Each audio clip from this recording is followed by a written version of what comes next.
Hello everyone, এবার শুনতে পাচ্ছ কিনা আমাকে? এবার শোনা যাচ্ছে কিনা আমাকে? সুরমা আক্তার, আমাকে কি এবার শোনা যাচ্ছে কিনা সেটা আমাকে জানাও। সুরমা আক্তার পাশাপাশি, আচ্ছা সুরমা আক্তার এবার আমাকে জানাও যে তুমি শুনতে পাচ্ছ কিনা, তুমি শুনতে পাচ্ছ কিনা। রেদওয়ান করিম, সাউন্ড প্রবলেম, হ্যাঁ আমি এই জন্যই দেখলাম যে আচ্ছা সাউন্ড প্রবলেম হচ্ছে। পাখি খাতুন, ওয়ালাইকুম আসসালাম, আমাকে শুনতে পাচ্ছ কিনা এবং স্পষ্টভাবে দেখতে পাচ্ছ কিনা? সাউন্ড নাই। আচ্ছা সুরমা আক্তার, আচ্ছা সাইদা রাবেয়া বলছে, ও বলছে সাউন্ড প্রবলেম। এখন কি সাউন্ড প্রবলেম আছে? রাবেয়া, রাবেয়া সাউন্ড প্রবলেম কি এখনো আছে নাকি নাই? শুনতে পাচ্ছ কিনা আমাকে একটু জানাও জলদি। ফেসবুকে যারা জয়েন করেছে তারা একটু জলদি জানাও, হ্যাঁ তারা একটু আমাকে জলদি জানাও, তাহলে আমার ক্লাসটা তাড়াতাড়ি স্টার্ট করতে সুবিধা হবে। আচ্ছা রাইসা বলছে, আচ্ছা সবাই এখনো বলছে। পাখি খাতুন, ওয়ালাইকুম আসসালাম, ওকে আচ্ছা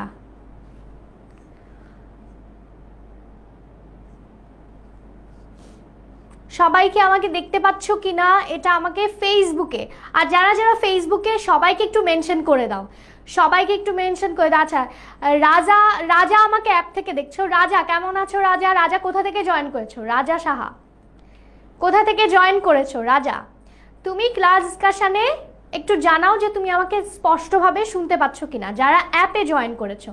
ওয়ালাইকুম আসসালাম নিশা তাসনিম, সিরাদিতুল মুনতাহা, তুমি তো আমাদের পেইড ব্যাচের। আজকে কিন্তু এটা ফ্রি ক্লাস, এটা যারা যারা আমাদের পেইড ব্যাচে নাই তারাও কিন্তু করতে পারবে। তোমার যে কোনো বন্ধুই আছে কিন্তু এই ক্লাসটা করতে পারবে।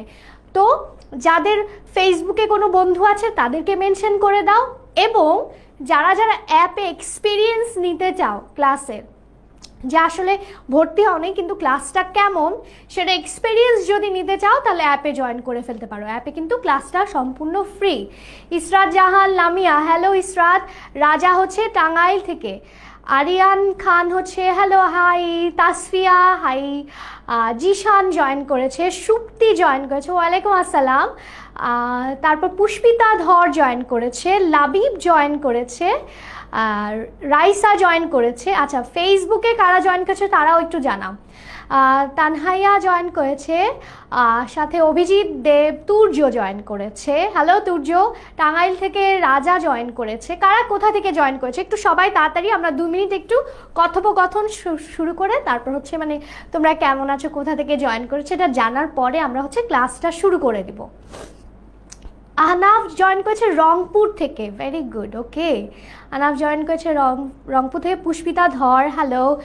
আচ্ছা তারপর হচ্ছে লালমনিরহাট থেকে জয়েন করেছে।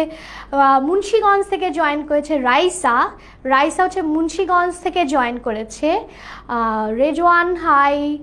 নুসরাত হ্যালো। ফেনী থেকে জয়েন করেছে মালিহা, মালিহা খাতুন। ফেনী খুবই কাছের একটা জায়গা আমার, বলবো না কেন কারণ খুবই কাছের, একটু বুঝে নাও। ময়মনসিংহ থেকে অনেকে জয়েন করেছে। চাঁদপুর থেকে রাইসা। তারপর হচ্ছে ঢাকা থেকে জান্নাতুল জয়েন করেছে। জামান জয়েন করেছে। কিশোরগঞ্জ থেকে, নোয়াখালী থেকে ওয়াজিহা। সুমায়া পিরোজপুর থেকে ইসরাতও জয়েন করেছে, বা দুজনেই পিরোজপুর থেকে জয়েন করেছে। নুসরাত সিলেট থেকে, রাজশাহী থেকে। আয়শা সিদ্দিক, ভেরি গুড, ওকে। তার মানে অনেকে আমরা জয়েন করে ফেলেছি। সবাই আমাদের নামটা এন্ট্রি করে নিব, যারা যারা যারা যারা আজকে নতুন এবং হচ্ছে যারা আমরা পেইড ব্যাচে নাই। একটু কষ্ট করে বন্ধুদেরকে ফোন করে জানিয়ে দাও যে ক্লাসটা ফ্রি হচ্ছে, ক্লাসটায় যেন জয়েন করে। মোটামুটি একটা কিন্তু পুরো ক্লাসের একটা মোটামুটি ম্যাক্সিমাম টপিকই আমরা কভার করার চেষ্টা করব, এবং রিভাইজ হয়ে যাবে। প্রথম চ্যাপ্টারটা মোটামুটি রিভাইজ হয়ে যাবে। আচ্ছা কলাপাড়া থেকে জয়েন করেছে। ময়মনসিংহ থেকে লুৎফর জয়েন করেছে, অনেকে ময়মনসিংহ। নোয়াখালী থেকে যেমন বাহার উদ্দিন জয়েন করেছে। কুমিল্লা থেকে জাবের। চলো অনেকে আমরা সবার নাম নেওয়া যাবে না, একটু দুঃখিত। আমরা চলো আমার নামটা বলি। আজকে আমরা কি পড়বো বলেছিলাম? প্যাটার্ন পড়বো। প্যাটার্ন হচ্ছে তোমাদের ক্লাস 8-এর প্রথম চ্যাপ্টারটা। তাহলে চলো আমরা প্রথম চ্যাপ্টারটা শুরু করি। আচ্ছা, ফেসবুকে যারা জয়েন করেছি তারা একটু, আমি ফেসবুকে শুনতে পাচ্ছি কিনা এটা একটু চেক করে দেখতে চাই। হ্যাঁ, সেটা আমি একটু চেক করে দেখতে চাই। সবাই একটু সময় দাও। হ্যাঁ, ঢাকা থেকে, আচ্ছা শুনতে পাচ্ছে। যেমন আমাকে একজন বললো ময়মনসিংহ থেকে, সে শুনতে পাচ্ছে। ওকে, চলো তাহলে আমরা শুরু করে দেই। ওকে, গাজীপুর থেকে মামুন জয়েন করেছে, আবিদ জয়েন করেছে ময়মনসিংহ থেকে, কবিতা জয়েন করেছে ফেসবুকে ঢাকা থেকে। কবিতা, সবাইকে একটু মেনশন করে দাও। মাসুমা গাজীপুর থেকে, তোমরা একটু ফ্রেন্ডদেরকে মেনশন করে দাও। তহিদুল রাজশাহী থেকে। ওকে, চলো আমরা এবার শুরু করি। আমার পরিচয়টা দিয়ে নিই। আমি আজকে পড়াবো কি কি সেটারও একটা ওভারভিউ দিয়ে নিই। তো আজকে কি কি পড়াবো? প্যাটার্ন কি, প্যাটার্ন কত ধরনের, রিয়েল লাইফে কিভাবে প্যাটার্ন আমাদের সাথে জড়িত, ছোট্টখাটো একটু ব্যাখ্যা দিব। তারপরে আমরা দেখব যে একটা প্যাটার্ন, হ্যাঁ, সেটা মৌলিক সংখ্যার ক্ষেত্রে কিভাবে, যৌগিক জোড় সংখ্যার ক্ষেত্রে কিভাবে প্যাটার্ন ফলো করে, বিজোড় সংখ্যার ক্ষেত্রে কিভাবে প্যাটার্ন ফলো করে, সংখ্যার ক্ষেত্রে কিভাবে প্যাটার্ন ফলো করে, জ্যামিতিক আকৃতির ক্ষেত্রে কিভাবে প্যাটার্ন ফলো করে, সেটা আমরা দেখব। তারপর আমরা দেখব হচ্ছে ফিবোনাচি স্পেশাল পাস্কেলের একটা ছোট্ট একটা আমরা বার দেখব। বারের মাধ্যমে কিভাবে পাস্কেলের একটা, যে তোমাদের বইতে দেওয়া আছে, সেটার একটা ব্যাখ্যা করব। সেটার সাথে ফিবোনাচি কিভাবে জড়িত সেটা আমরা জানবো। তারপর হচ্ছে আমরা যে প্যাটার্নগুলো পড়বো, সেই প্যাটার্নগুলো, সেগুলোকে যদি ধারা হিসেবে ধরি, সে ধারা কিভাবে তৈরি হয়, ধারার প্রত্যেকটা পদের যোগফল কিভাবে, মানে প্রত্যেকটা যদি আমরা কয়েকটা ধারা নেই, ধরো কয়েকটা পদের সমষ্টি বের করব কিভাবে, এবং পদ সংখ্যা বের করব কিভাবে, পদটা কিভাবে বের করব, সেটাই আমরা আজকে দেখব। ঠিক আছে, মোটামুটি আমরা পুরোপুরি প্যাটার্নের এই সব চ্যাপ্টারের এই টপিকগুলো নিয়ে মোটামুটি আলোচনা করব। তারপর হচ্ছে যে সংখ্যা, একটা সংখ্যাকে কীভাবে বর্গ আকারে প্রকাশ করা যায় সেটাও আমরা দেখব।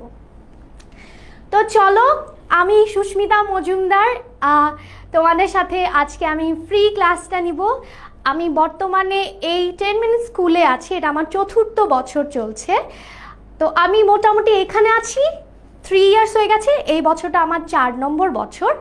আর আমি বর্তমানে পড়াশোনা করেছি হচ্ছে ম্যাথমেটিক্স থেকে অনার্স মাস্টার্স করেছি। বর্তমানে আমি ঢাকা ইউনিভার্সিটিতে একটা প্রফেশনাল মাস্টার্স করছি ফাইন্যান্সের উপরে। এই হচ্ছে আমার ছোটোখাটো পরিচয়। আর আমি মোটামুটি পড়াই, অনেক দিন থেকেই স্টুডেন্ট পড়াই, অনলাইনে পড়াচ্ছি, এটা আমার 4র্থ বছর।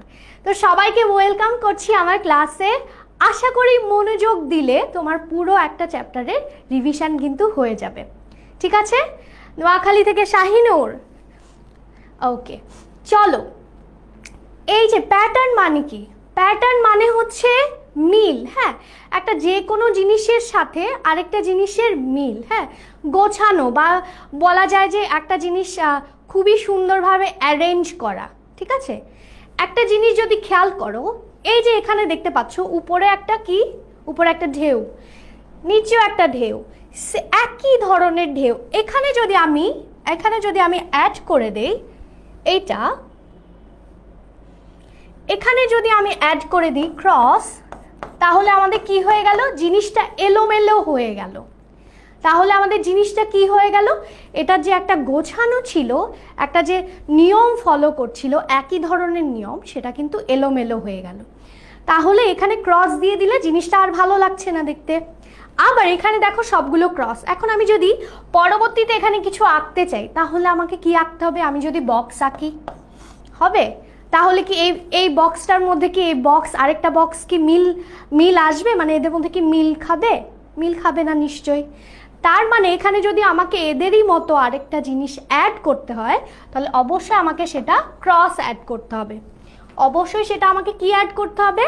অবশ্যই আমাকে আরেকটা ক্রস অ্যাড করতে হবে। ঠিক আছে, তো এই হচ্ছে প্যাটার্ন। মানে বুঝতেই পারছো যে একই ধরনের বৈশিষ্ট্য পালন করে যারা, তাদেরকে আমরা বলে থাকি এক ধরনের প্যাটার্ন বলে থাকি। এবার আরেকটা জিনিস দেখো, যেমন আমি এখানে হলুদ দিলাম, হ্যাঁ, হলুদ রং দিলাম, একটু খেয়াল করি দেখি তোমরা বলতে পারো কিনা। তারপর দিলাম লাল রং, তারপরে দিলাম হচ্ছে হলুদ রং,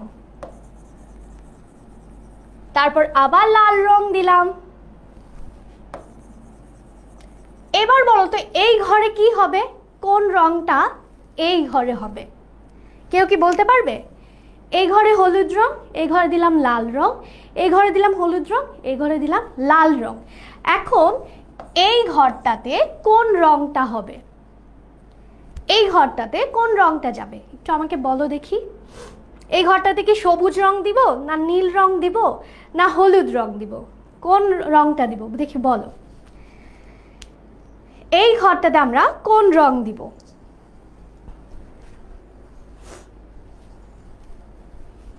হলুদ। Very good Abida, very good, হলুদ রং দিব। ঠিক আছে, তাহলে এই ঘরটাতে আমরা হলুদ রং দিব।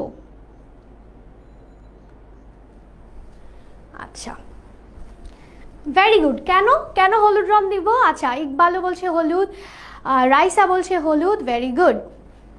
আচ্ছা, আরেকজন, ওর নামটা ঠিক মতো পড়তে পারছি না, তুমি তোমার নামটা একটু অন্যভাবে লিখেছো, সামিয়া হলুদ। হ্যাঁ, কারণ কি তুমি এটা বুঝতে পারলে কিভাবে? তুমি বুঝতে পারছো যে এখানে একটা নিয়ম ফলো করতেছে কি একটা নিয়ম ফলো করতেছে, একটা প্যাটার্ন ফলো করতেছে। সেটা কি, হলুদের পরে সবসময় লাল যাচ্ছে, আবার লালের পরে আবার হলুদ আসতেছে, তার মানে এখানে হলুদ রংটা হবে। ঠিক আছে, তাহলে এখানে এবার আমরা কি দিতে পারি? এখানে আমরা তাহলে এই হলুদের নিচে আবার লাল দিতে পারি, তারপরে আবার কি দিতে পারি? লালের পরে আমরা জানি কি আসবে, হলুদ আসবে। এইভাবে হচ্ছে আমরা চাইলে কিন্তু এই যে রঙের একটা প্যাটার্ন তৈরি করলাম, তোমরা কি আমাকে একটু বলতে পারো যে তোমাদের রিয়েল লাইফে এরকম কোনো প্যাটার্ন তোমরা ফলো দেখেছো কিনা, যে এরকম একটা নিয়ম ফলো করতেছে? যেমন আমি খুব সিলি ব্যাপার একটা বলি, যেমন আমি যখনই চিন্তা করি একটা বিছানার চাদর, তখন আমি বিছানার চাদরের সাথে আরেকটা কি চিন্তা করি? বালিশের কভার। তাহলে বিছানার চাদরের সাথে সবসময় বালিশের কভারই যায়, তার মানে এটাও একটা কিন্তু প্যাটার্ন। তারপর দেখো যখন আসে গ্রীষ্মকাল, যেমন গরমের পরেই আমাদের কি কাল আসে বলো তো? গরমের পরেই দেখবা যে তার মানে ঋতুও কিন্তু একটা প্যাটার্ন ফলো করতেছে কি? গরমের পরেই কি আমাদের দেশে একদম শীতকাল চলে আসে? গরমের পরে কি কালটা আসে বলো তো? এটা কি কোনো প্যাটার্ন? আমাকে একটু বলো যেটা কি প্যাটার্ন কিনা। গরমের পরে আমরা সাধারণত দেখতে পাই প্রতিদিন সূর্য উঠে, তারপরে হচ্ছে চাঁদ উঠে, রাতের বেলা চাঁদ উঠে। হ্যাঁ, এটা একটা প্যাটার্ন, ভেরি গুড অবজারভেশন। তাহলে গরমের পরে আসে বর্ষাকাল, ঠিক আছে, গরমের পরে আসতেছে বর্ষাকাল, ঠিক আছে, তাহলে এটাও কিন্তু একটা প্যাটার্ন ফলো করতেছে। ঠিক আছে, এরকম না যে গরমের পরে সাথে সাথে চলে আসতেছে বসন্তকাল। আমরা কিন্তু ষড়ঋতুর দেশ, 6টা এরকম ওয়েদারও চেঞ্জ হয়েছে প্যাটার্নের মাধ্যমে। আমরা বুঝতে পারি যে এখন আস্তে আস্তে আমাদের শীতকাল চলে আসতেছে, তার মানে আমাদেরকে কি পরতে হবে? সোয়েটার পরতে হবে। এই যে এভাবে আমরা প্যাটার্ন দেখে দেখেই কিন্তু আমরা রিয়েল লাইফে আমরা দেখলাম যে এরকম নানানভাবে আমরা যদি খেয়াল করি অনেকগুলো কাজ কিন্তু ইজি হয়ে যায়। যখনই তুমি বুঝতে পারো যে এরপর বর্ষাকাল আসবে, সুতরাং আমার ছাতা কেনা উচিত, এটা কিন্তু তুমি আগে থেকে টের পাও, কারণ তুমি প্যাটার্নের ব্যাপারে ইনডাইরেক্টলি তোমার মাথায় ওটা কাজ করে যে এরপরে তো এটাই আসে। এইভাবে আর কি প্যাটার্নটা আমাদের জীবনের সাথে ওতপ্রোতভাবে জড়িত হয়ে যায়। ঠিক আছে, এরকম রিয়েল লাইফ কয়েকটা বলো তো, রিয়েল লাইফ আর কি কি প্যাটার্ন হতে পারে? আচ্ছা দেখি, এটা বলতে পারো কিনা, এটা কি? একটা রেখা। হ্যাঁ, এবার দুটা রেখা যুক্ত করে দিলাম, একটা রেখা আরেকটা রেখা, কি পেলাম? দুটা রেখা যোগফল পেলাম।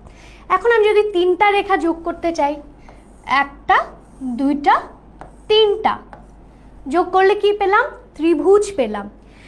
এখন আমি যদি 4টা রেখা যোগ করতে চাই, 1টা 2টা 3টা 4টা রেখা যোগ করে কি পেলাম?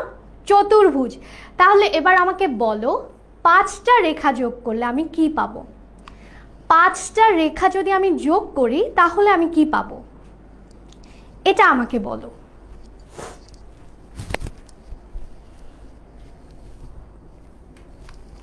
পাঁচটা রেখা, আচ্ছা বর্ষাকাল, ত্রিভুজ একজন বলছে, বাংলাদেশ, ট্রায়াঙ্গেল, হ্যাঁ 5টা রেখা যদি আমি যুক্ত করি তাহলে কি পাবো?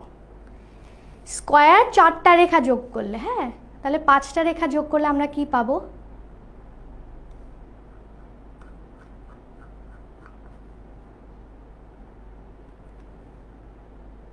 পঞ্চভুজ। আচ্ছা ভেরি গুড। ফেসবুকে যে মাসিয়াত বলছে পঞ্চভুজ, মেহেজাবিন বলছে পঞ্চভুজ, রায়ান আমাদের অ্যাপে বলছে পঞ্চভুজ, সায়েম বলছে পঞ্চভুজ, দুটি হলে ত্রিভুজ। আচ্ছা মালিহা বলছে পঞ্চভুজ। কিভাবে তুমি বলতে পারলা? কারণ বুঝতে পেরে গেছো যে এটা একটা প্যাটার্ন ফলো করতেছে। তার মানে এবার আমি বলতেই পারি 1টা 2টা 3টা 4টা 5টা, তাহলে 6টা যোগ করলে ষড়ভুজ পেয়ে যাব। এইভাবে এটা একটা জ্যামিতিক প্যাটার্ন ফলো করছে। আশা করি প্যাটার্নটা আমরা সবাই বুঝে গেছি যে আসলে প্যাটার্ন মানে কি এবং প্যাটার্নটা আমাদের রিয়েল লাইফে কতভাবে যুক্ত। প্যাটার্ন আর কিছুই না, জাস্ট যে নিয়মটা আমাদের ফলো করে সেটাই, একই ধরনের জিনিস যখন একই নিয়ম ফলো করে তখন আমরা সে ধরনের জিনিসকে আমরা বলি যে একটা প্যাটার্ন ফলো করছে। ঠিক আছে, যেমন দেখবা তোমাদের বাসার লোকজনের কিন্তু সবার, যেমন বাবার দিকে, হ্যাঁ তোমার বাবা তুমি যদি ছেলে হয়ে থাকো দেখবা তোমার বাবার সাথে তোমার অনেকটা মিল আছে, তোমার চাচার সাথে মিল আছে, তার মানে বোঝা যায় যে তুমি ওই বাসার, হ্যাঁ ওই বাসারই লোক। দেখা যায় কি চেহারা অনেকটা মিল থাকে, কেন? কারণ তুমি কোনো না কোনো তাদের একটা প্যাটার্ন তুমি ফলো করছো। তারপর তোমার মায়ের সাথেও মিল থাকে। এগুলো হচ্ছে তুমি রিয়েল লাইফে একটু খুঁজবা যে কোথায় কোথায় প্যাটার্ন আছে, যে কোথায় কোথায় কী ধরনের প্যাটার্ন ফলো করছে। এরকম তুমি দেখবা হাজারো জিনিস পাবা একই ধরনের প্যাটার্ন ফলো করে। আশা করি প্যাটার্নটা আমরা বুঝতে পেরেছি। এবার চলো আমরা একদম অঙ্কে চলে যাই।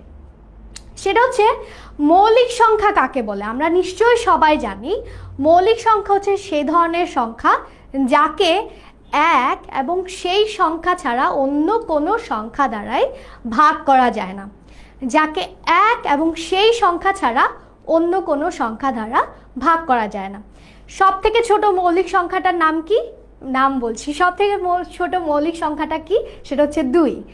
আশা করি সেটা আমরা সবাই নিশ্চয় জানি। তাহলে সব থেকে ছোট মৌলিক সংখ্যাটা হচ্ছে 2। এখন মৌলিক সংখ্যাটা আসলে প্যাটার্ন কিভাবে? কারণ দেখো তুমি একটা জিনিস খেয়াল করো, যেমন হচ্ছে 2 3 5 7, তারপর হলো 11 13, এভাবে চলছে। হ্যাঁ, তাহলে এরাও কিন্তু একটা প্যাটার্ন। কারণ কি? এদের একটা বৈশিষ্ট্য মিল আছে। এদের মধ্যে মিল আছে কি? এরা শুধুমাত্র সেই সংখ্যাটা এবং এক ছাড়া অন্য কোনো সংখ্যা দ্বারাই ভাগ করতে পারে না। এদেরকে আর অন্য কোনো সংখ্যায় এদেরকে ভাগ করতে পারে না। তাহলে 7-এর মধ্যেও কি আছে? এটা তার মানে একটা প্যাটার্ন ফলো করতেছে। দুঃখিত, 1 এবং 7 ছাড়া অন্য কোনো সংখ্যায় কিন্তু 7কে আর ভাগ করতে পারবে না। সেজন্য এই 2 3 5 7 11 13 এটা হচ্ছে মৌলিক সংখ্যার একটা প্যাটার্ন। এটা কি বুঝতে পেরেছো কেন আমি মৌলিক সংখ্যাটা দেখালাম? এখন আমাকে বলো এটা কি ধরনের প্যাটার্ন। এখন আমাকে একটু বলো যে এটা কি ধরনের প্যাটার্ন। এটা কি কোনো প্যাটার্ন কিনা সেটা আমাকে একটু বলো। এবং এটা কি ধরনের প্যাটার্ন, এটা কি কোনো প্যাটার্ন কিনা, এবং এটা যদি প্যাটার্ন হয়ে থাকে তাহলে এটা কি ধরনের প্যাটার্ন, এটা আমাকে জানাও। তাড়াতাড়ি লিখতে হবে কিন্তু সবাই। হ্যাঁ প্যাটার্ন, আদিত্য ভেরি গুড। হ্যাঁ এটা হচ্ছে ক্রমিক সংখ্যার প্যাটার্ন। Very good Aditya. আজকে কিন্তু আমরা সংক্ষেপে রিভাইজ করব, একদম ডিটেলস আমি চেষ্টা করব ছোট ছোট বিষয় বলার, কিন্তু সংক্ষেপে রিভাইজ করব। সংখ্যার কি? সংখ্যার তো প্যাটার্ন, কিন্তু এটা কি ধরনের? এটা তো বললাম মৌলিক সংখ্যার প্যাটার্ন। কেন? কারণ এদের বৈশিষ্ট্য হচ্ছে এরা সবাই সেই সংখ্যাটা এবং এক ছাড়া অন্য কোনো সংখ্যা দিয়ে ভাগ করা যায় না, এজন্য এটা হচ্ছে মৌলিক সংখ্যার প্যাটার্ন।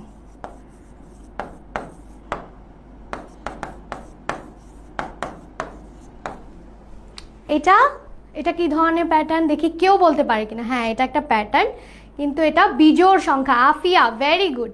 আফিয়া এটা হচ্ছে একটা বিজোড় সংখ্যার প্যাটার্ন। কারণ কি? এদের মাঝখানে ডিফারেন্স হচ্ছে 2। এরা হচ্ছে অবশ্যই বিজোড় সংখ্যার প্যাটার্ন, কিন্তু ডিফারেন্সের থেকেও এটা হচ্ছে গিয়ে একটা বিজোড় সংখ্যা, কারণ এদেরকে কিন্তু আমরা জোড় সংখ্যা দিয়ে ভাগ করতে পারবো না, সেজন্য এটা হচ্ছে একটা বিজোড় সংখ্যার প্যাটার্ন। তাহলে একইভাবে জোড় সংখ্যার প্যাটার্নেও কিন্তু 2 থাকে, কিন্তু আরেকটা বৈশিষ্ট্য হচ্ছে এদেরকে সবাইকে 2 দ্বারা ভাগ করা যায়। ঠিক আছে, এটা হচ্ছে, তাহলে এটা হচ্ছে জোড় সংখ্যার প্যাটার্ন আর এটা হচ্ছে বিজোড় সংখ্যার প্যাটার্ন।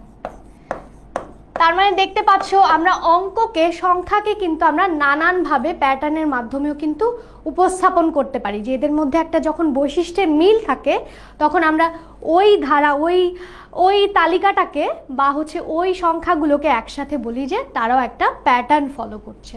তাহলে এটা কি, এটা হচ্ছে জোড় আর এটা হচ্ছে বিজোড় সংখ্যার প্যাটার্ন। আশা করি বুঝতে পেরেছো। চলো আমরা একটা, যারা অ্যাপে জয়েন করেছি তারা আমরা একটা খুবই সিলি একটা প্রশ্নের উত্তর দিব, দেখবো যে সবার মনোযোগ আছে কিনা। ঠিক আছে,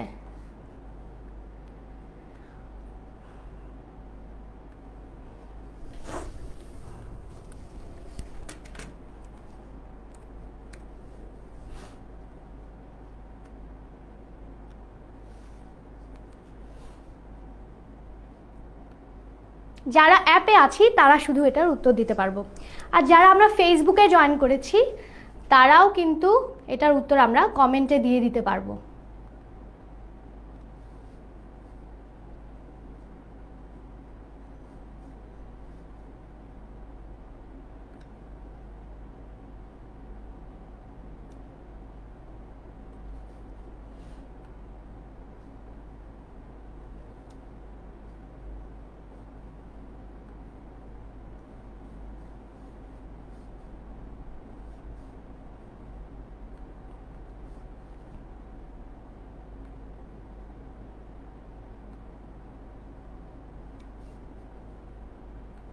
একটু, হ্যাঁ,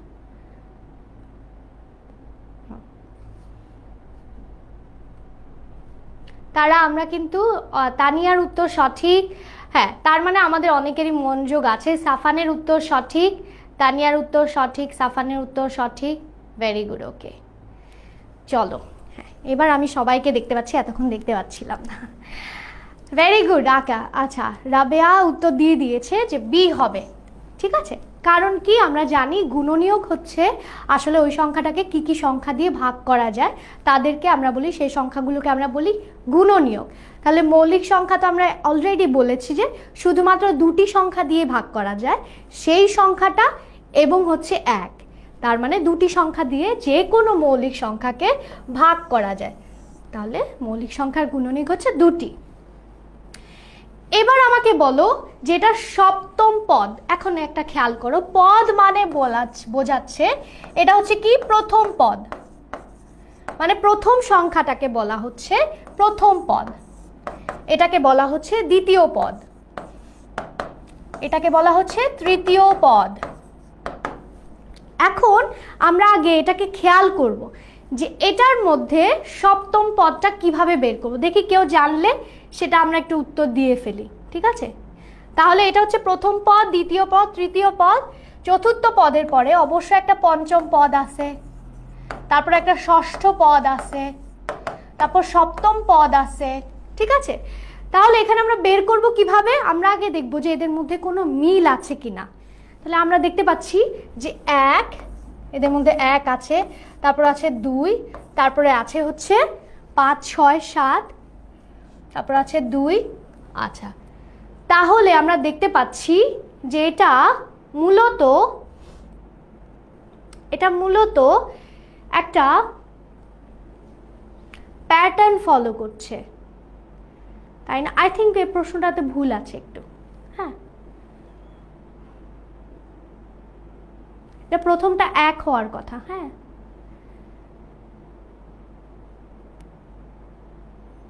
এটা এটা এটা 8 হওয়ার কথা, এটা 8 হওয়ার কথা। ঠিক আছে, এটা মূলত 8 হওয়ার কথা, তাহলে এটা মিলবে, এখানে একটু ভুল আছে। হ্যাঁ, তো এটা আমি এই জন্য দিলাম না। এটা কিভাবে হচ্ছে, এই যে 1, 2, 3 এদের মাঝখানে, তার মানে দেখতে পাচ্ছি যে একটা জিনিস যদি খেয়াল করো, কেন আমি বললাম এটা 8 হবে, কারণ এটা একটা স্পেশাল প্যাটার্ন, এটার ব্যাপারে আমরা আজকে জানবো, যেটা কিভাবে আমরা বের করব সেটা আমরা দেখব। দেখো 2 এবং 3 যোগ করলে 2 যোগ 3 সমান কত হয়? 5। আবার 3 যোগ 5 সমান কত হয়? 8। এখানে দেখো, এখানেও মনে হচ্ছে যে আচ্ছা এরপরে তার মানে 4 যোগ করতে হবে, ঠিক আছে, কিন্তু আসলে তা না। তুমি যদি খেয়াল করো এখানে একটু ডিফারেন্ট প্যাটার্ন ফলো করতেছে, যে প্রথম 2টা সংখ্যা যোগ করলে পরের সংখ্যাটা পাওয়া যাচ্ছে, তারপরে আবার আর এর আগের 2টো সংখ্যা যোগ করলে এর পরের সংখ্যাটা পাওয়া যাচ্ছে। এই ধরনের প্যাটার্নকে আমরা ফিবোনাচি বলি, এটা আমরা একটু পরেই দেখব। তাহলে সপ্তম পদটা কত হবে? তার মানে এটা হচ্ছে গিয়ে চতুর্থ পদ। পঞ্চম পদটা আমরা পাবো হচ্ছে 8 যোগ 5 সমান হচ্ছে 13। এভাবে তাহলে তাহলে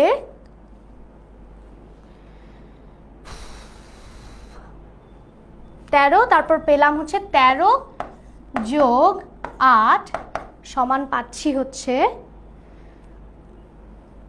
আচ্ছা কেউ কি এটা উত্তর দিয়েছো? এ, সবাই বলছে এ হবে এর উত্তর। আচ্ছা এ হবে, তাহলে 4 যোগ করলে কত হবে?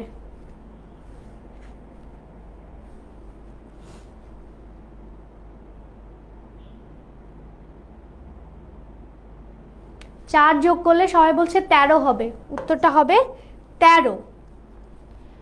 13 কি হবে উত্তরটা? আই থিঙ্ক এই প্রশ্নটাতে 17 হবে বলতেছে, সবাই বলতেছে 17 হবে। আচ্ছা 17 হবে কিভাবে, আমাকে একটু বলো তো কিভাবে 17 হবে? 3, তারপর হচ্ছে আচ্ছা এটা নিয়ে আমি একটু কনফিউজড হয়ে গেছি, এইটা কোনো একটা পদে তো ভুল আছে, ঠিক আছে, এটা আমাকে একটু ব্যাখ্যা করো। বি 19 হবে, অনেকে বলছে 19 হবে। আচ্ছা তাহলে এবার আমরা দেখি 21 হচ্ছে এখানে, হ্যাঁ 21 হচ্ছে। তারপরের পদ, তার মানে এখানে 8 নাম্বার পদ, 5, 6, 7 নাম্বার পদ হচ্ছে 21। এখন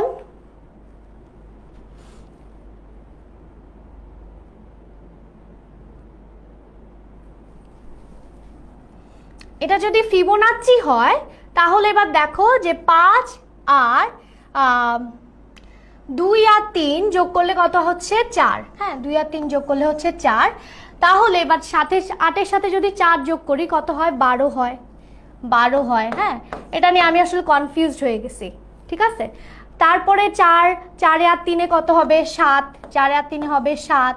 তাহলে 12-র সাথে আবার 7 যোগ করলে হচ্ছে 12-র সাথে 7 যোগ করলে পাচ্ছি আমরা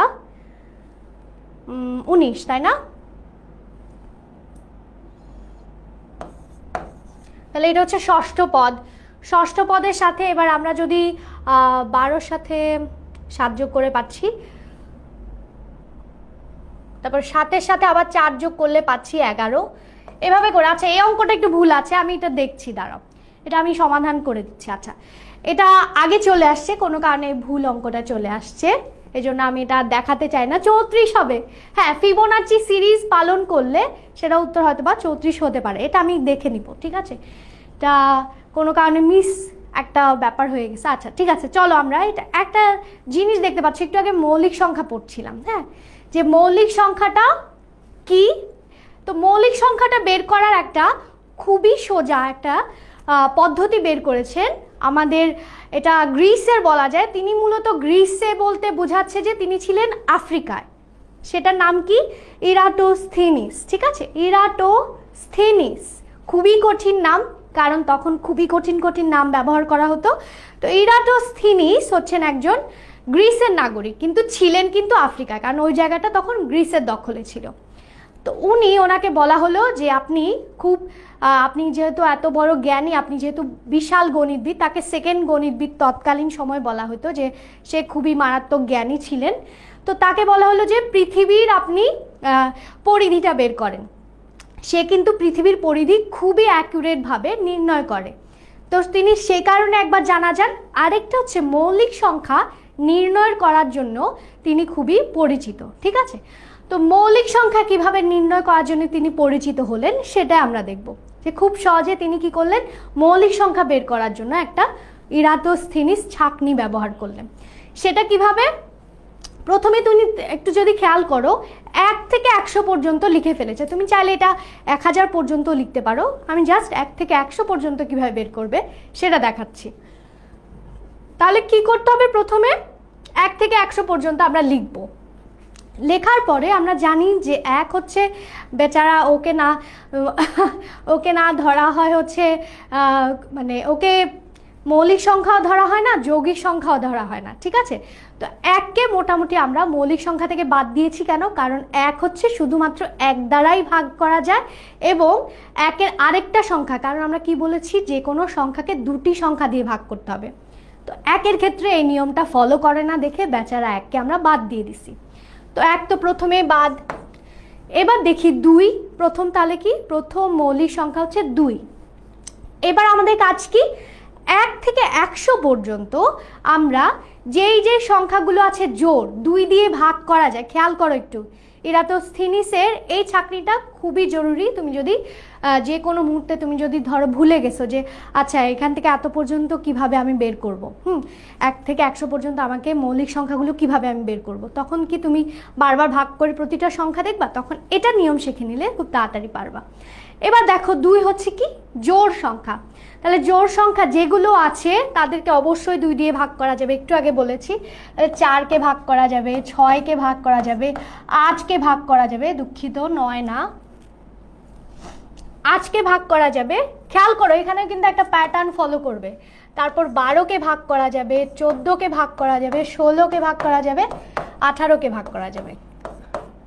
এবার একটা জিনিস খেয়াল করো, এই যে আমি সাজালাম, দেখো 2-এর নিচে যা যা আছে সবগুলোকে কিন্তু 2 দিয়ে ভাগ করা যাবে।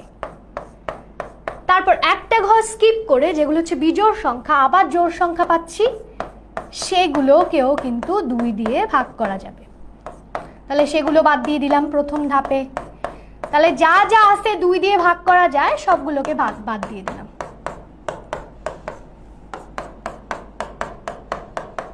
ঠিক আছে, সবগুলোকে বাদ দিয়ে দিলাম। এবার হচ্ছে কি করলাম, 2 দ্বারা যা যা ভাগ করা যায় 1 থেকে 100 পর্যন্ত সব বাদ। এবার 3 হচ্ছে আরেকটা মৌলিক সংখ্যা, এবার 3 দিয়ে ভাগ করব। তাহলে 3 দিয়ে ভাগ করা যায় কোন কোন সংখ্যাকে, আমরা দেখতে পাচ্ছি 9কে 3 দিয়ে ভাগ করা যায়, 6কে অলরেডি আমরা কেটে ফেলেছি। তারপর দেখতে পাচ্ছি এখানে 15কে ভাগ করা যায়, তারপর দেখতে পাচ্ছি 21কে ভাগ করা যায়। তো 3-এর ক্ষেত্রে ওরকম কোনো নিয়ম ফলো করতেছে না, যা যা হচ্ছে 3 দিয়ে ভাগ করা যায় এবার আমরা কি করব, সেগুলোকে আমরা বাদ দিয়ে দিব। ঠিক আছে, তাহলে 3 দিয়ে এবার যা যা ভাগ করা যায় সেটাও আমরা যদি বাদ দিয়ে দেই, এবার আমরা দেখতে পাবো, আচ্ছা তার মানে বুঝতে পারছো তো, এবার 3 দিয়ে যা যা ভাগ করা যায় তাদেরকে আমরা বাদ দিব। এটা হচ্ছে সেকেন্ডটা, ঠিক আছে, এটা হচ্ছে প্রথমটা, তারপর হচ্ছে সেকেন্ডটা হচ্ছে 3 দিয়ে। এবার হচ্ছে 5 দিয়ে কাকে কাকে ভাগ করা যায়।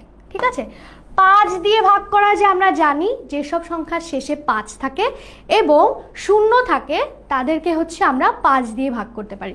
তাহলে সেভাবে আমরা কিন্তু 5 দিয়েও ভাগ করে ফেলতে পারি। তার মানে দেখতে পাচ্ছি যে এই ঘরের সবগুলো সংখ্যার শেষেই 5 আছে, এখানে কি কোনো সংখ্যা আছে না। তারপর দেখতে পাচ্ছি এই ঘরের সবগুলো সংখ্যার শেষে 0 ছিল, যা আগেই বাদ চলে গেছে। তার মানে 5 দিয়ে ভাগ করা যায় সেই সংখ্যাগুলোকে আমরা বাদ দিয়ে দিলাম। ঠিক আছে, এরপরে দেখব 7 দিয়ে ভাগ করা যায় এই সংখ্যাগুলো কি কি। 7 দিয়ে ভাগ করা যায়, তার মানে 7-এর গুণিতক যা যা আছে সবগুলোকে 7 দিয়ে ভাগ করা যায়। তাহলে 7 দুগুণে 14, 14 আগেই কাটা পড়ছে।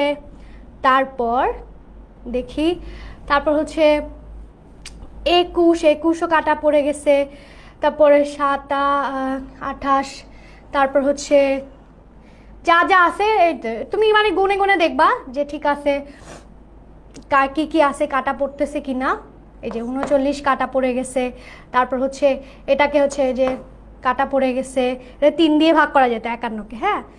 তারপর হচ্ছে 57, তারপর হচ্ছে এই যে 69, এটাকেও যেত, এটাকেও 3 দিয়ে ভাগ করা যেত। ঠিক আছে, এটাকে আমি লাল দিছি কিন্তু এটাকে আসলে মূলত 3 দিয়ে ভাগ করা যেত এই দুটাকে। ঠিক আছে, আমি তো আর পুরোটা করি নাই।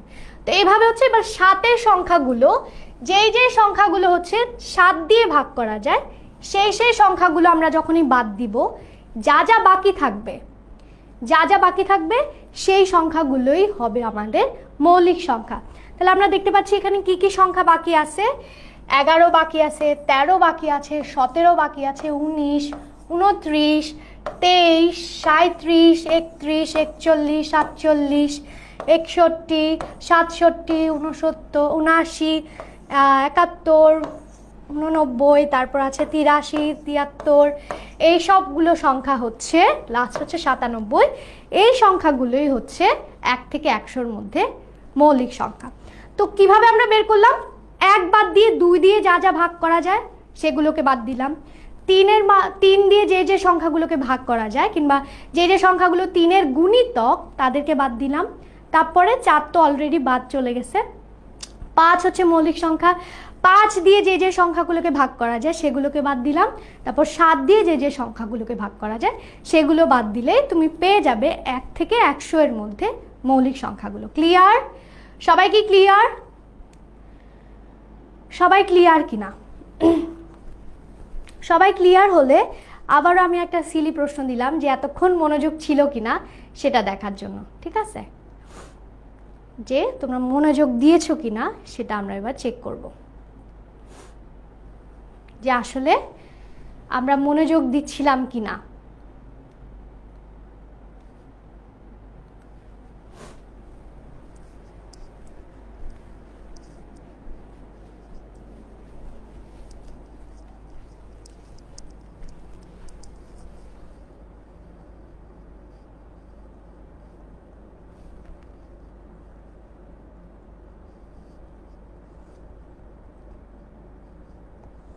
সবাই একটু এটার উত্তর দিয়ে দিই। ফেসবুকে যারা আছে ফেসবুকে যারা আছে তারা উত্তরটা আবার দেই, তাদের উত্তরটা পাচ্ছি না কেন?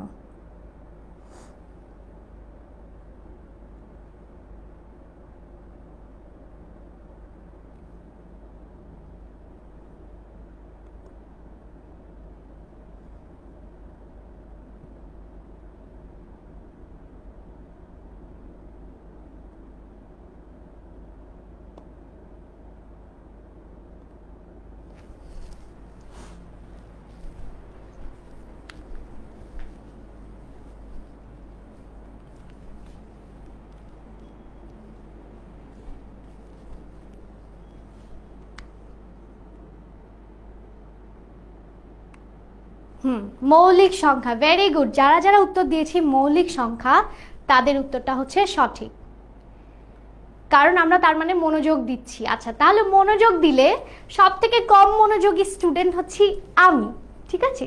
সব থেকে কম মনোযোগী স্টুডেন্ট হচ্ছি আমি। সেটা হচ্ছে, চলো আমরা এই প্রশ্নটা সলভ করি। সবথেকে কম মনোযোগী স্টুডেন্ট, দেখো আমি কত কিছু ফিবোনাচি ধারা, এই ধারা সেই ধারা কত কিছু বললাম, হ্যাঁ, কিন্তু এখানে কি লেখা দেখো। কেউ কিন্তু আমাকে একটু কমেন্টে জানাতে পারতে যে ম্যাম এটা তো মৌলিক সংখ্যার প্যাটার্ন লেখাই আছে, ঠিক আছে? তো খেয়াল করো তোমরা, এখানে লেখা আছে 2 3 5 7, 2 3 5 7 মৌলিক সংখ্যার প্যাটার্নের সপ্তম পদ কত, ঠিক আছে? তাহলে 2 3 5 7 যেহেতু মৌলিক সংখ্যা, আমরা মৌলিক সংখ্যাটা লিখে ফেলি। প্রথম পদ, দ্বিতীয় পদ, তৃতীয় পদ, চতুর্থ পদ, পঞ্চম পদ, ষষ্ঠ পদ, সপ্তম পদ। তাহলে উত্তরটা কি হবে? বি। উত্তরটা কি হবে? বি হবে। তোমরা যদি একটু বলতা যে আচ্ছা ম্যাম আপনি কিন্তু অমনোযোগী, আপনি খেয়াল করেন নাই যে উপর লেখা আছে, আপু খেয়াল করেন না যে উপর লেখা আছে মৌলিক সংখ্যার প্যাটার্নের সপ্তম পদ কত হবে। গুড, ওকে। হ্যাঁ, তাহলে এটার সপ্তম পদ হবে 17। ভেরি অমনোযোগী। দ্বিতীয় পদ, তৃতীয়, চতুর্থ, পঞ্চম, ষষ্ঠ, আর এটা হচ্ছে সপ্তম পদ। আশা করি পদের ব্যাপারে আমরা ক্লিয়ার হয়ে গেছি। তার মানে উত্তরটা কি হবে? 17 হবে। ক্লিয়ার সবাই? এই প্রশ্নটার উত্তর কি পেয়ে গেছি আমরা? এই প্রশ্নটার উত্তর পেয়ে গেছি? এরকমই হয়, ঠিক আছে? আচ্ছা, এটা তো আমরা আশা করি বুঝতে পেরেছি, কারণ আমরা সবাই কিন্তু, আপু বলছি ভেরি গুড, ওকে, আমি তাহলে খেয়াল করি নাই। তাহলে এটা হচ্ছে কি? মৌলিক সংখ্যার প্যাটার্ন আমরা নির্ণয় করছি। থ্যাংক ইউ সবাই, সুন্দর করে আমাকে আমি একটু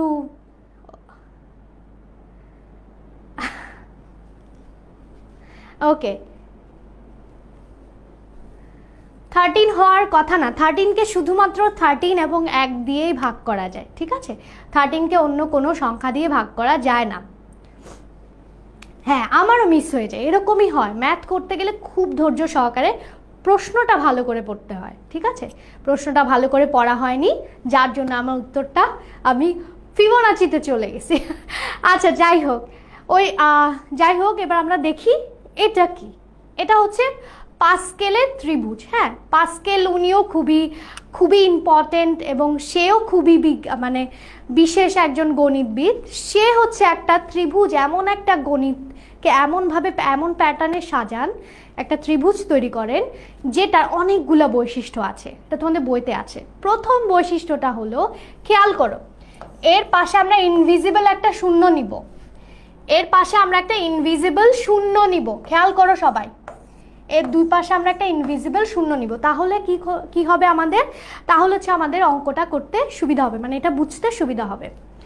খেয়াল করো, 0 যোগ 1, 0 যোগ 1, শূন্যকে 1 দিয়ে যোগ করলে পাবো হচ্ছে ঠিক নিচেরটা।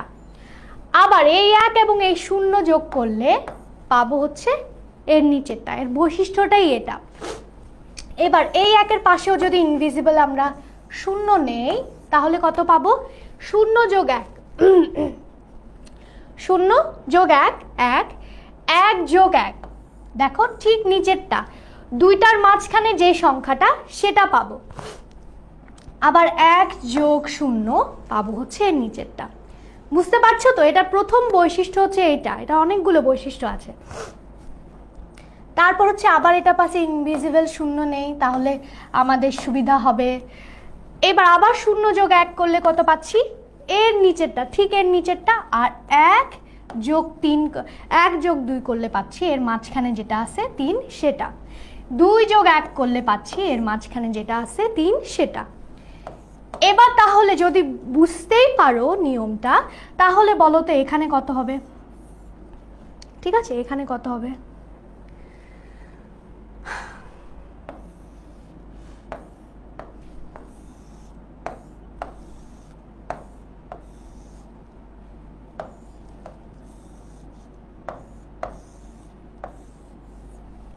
বলো তো এই ঘরগুলোতে কত হবে?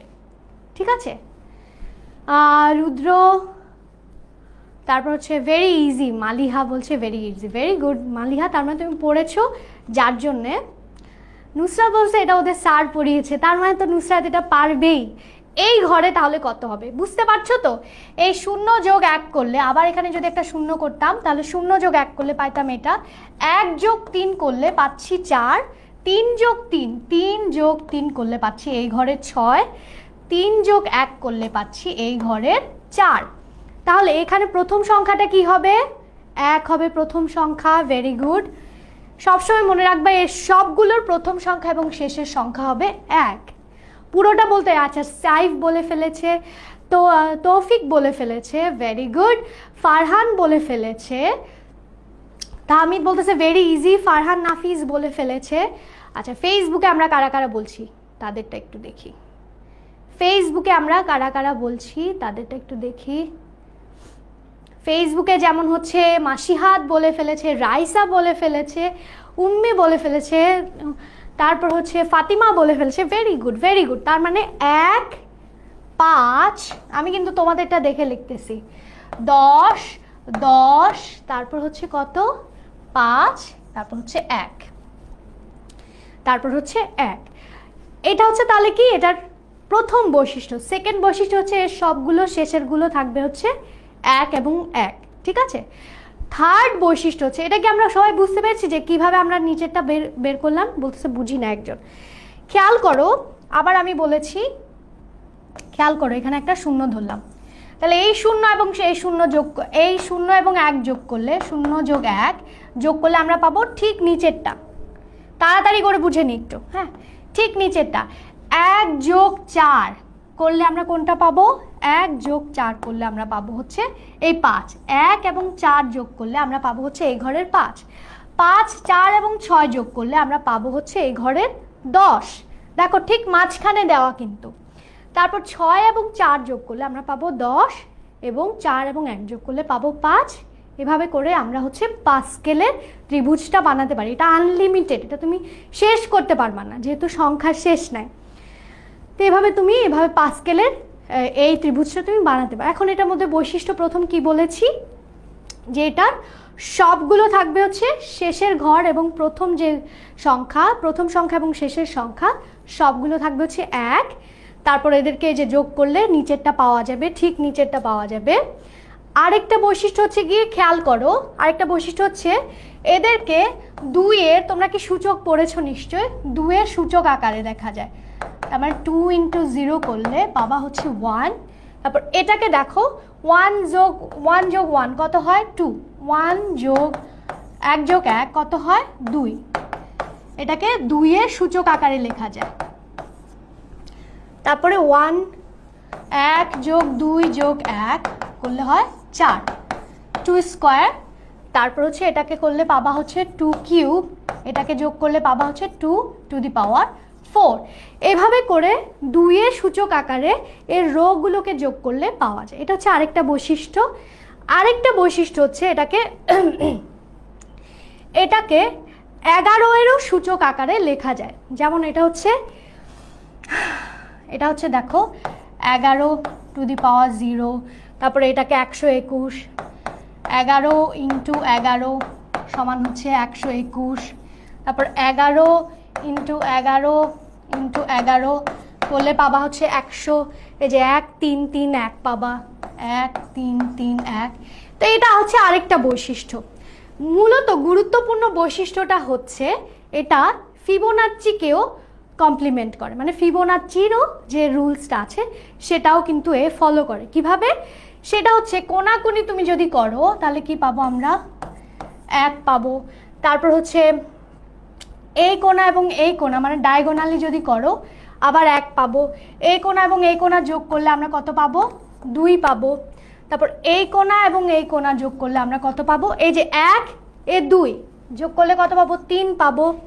তারপর এই কোণা এই কোণা এই কোণা যোগ করলে পাবো হচ্ছে 1 3 1 সমান হচ্ছে 5। এইভাবে এখানেও তো আরেকটা হতো। তো এই দেখো 1 1 2 3 5 এটাও কিন্তু একটা প্যাটার্ন ফলো করে। সেটা কি প্যাটার্ন? 1 এবং 1 যোগ করলে কোনটা পাচ্ছ? পরেরটা।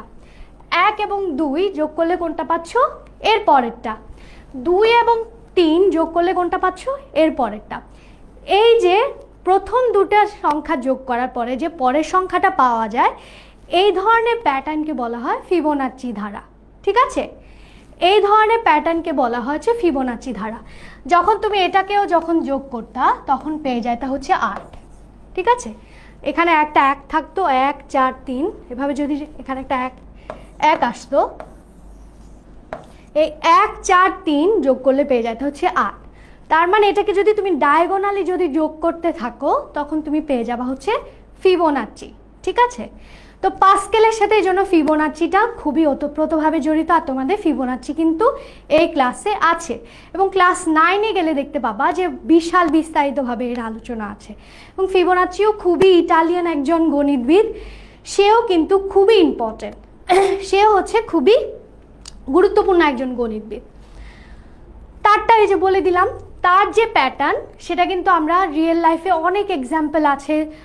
তিনি গোল্ডেন রেশিও আবিষ্কার করেন, গোল্ডেন রেশিও সূত্র আবিষ্কার করেন, যেটার মাধ্যমে দেখা যায় কি এটাকে বলা হচ্ছে গড রেশিও। মানে এটা এতটাই ইম্পর্টেন্ট, এটা ধরো তুমি চারপাশে অনেক দেখতে পাবা এর এক্সাম্পল। ঠিক আছে, ওটার ব্যাপারে আর না যাই। তো কি হলো এখানে যেটা বললাম যে এটাও এক ধরনের প্যাটার্ন, স্পেশাল প্যাটার্ন, যেটার নাম হচ্ছে ফিবোনাচ্চি। কারণ কি, এর প্রথম দুইটা সংখ্যা যোগ করলে প্রথম দুইটা সংখ্যা কি 0 যোগ 1 করলে পরের সংখ্যা তৃতীয় নাম্বার সংখ্যাটা পাওয়া যায়। তাহলে কত হলো? সেটা হচ্ছে 2। আবার এর প্রথম দুইটা সংখ্যা যোগ করলে 1 এবং 2 যোগ করলে পাওয়া যাচ্ছে কত? 3। 3 এবং 4 যোগ করলে পাওয়া যাচ্ছে কত? দুঃখিত, 2 এবং 3 যোগ করলে পাওয়া যাচ্ছে হচ্ছে, সব ভুল দিয়ে রাখ, ঠিক আছে, এটা হবে না, এই সংখ্যাটা হবে না, ঠিক আছে।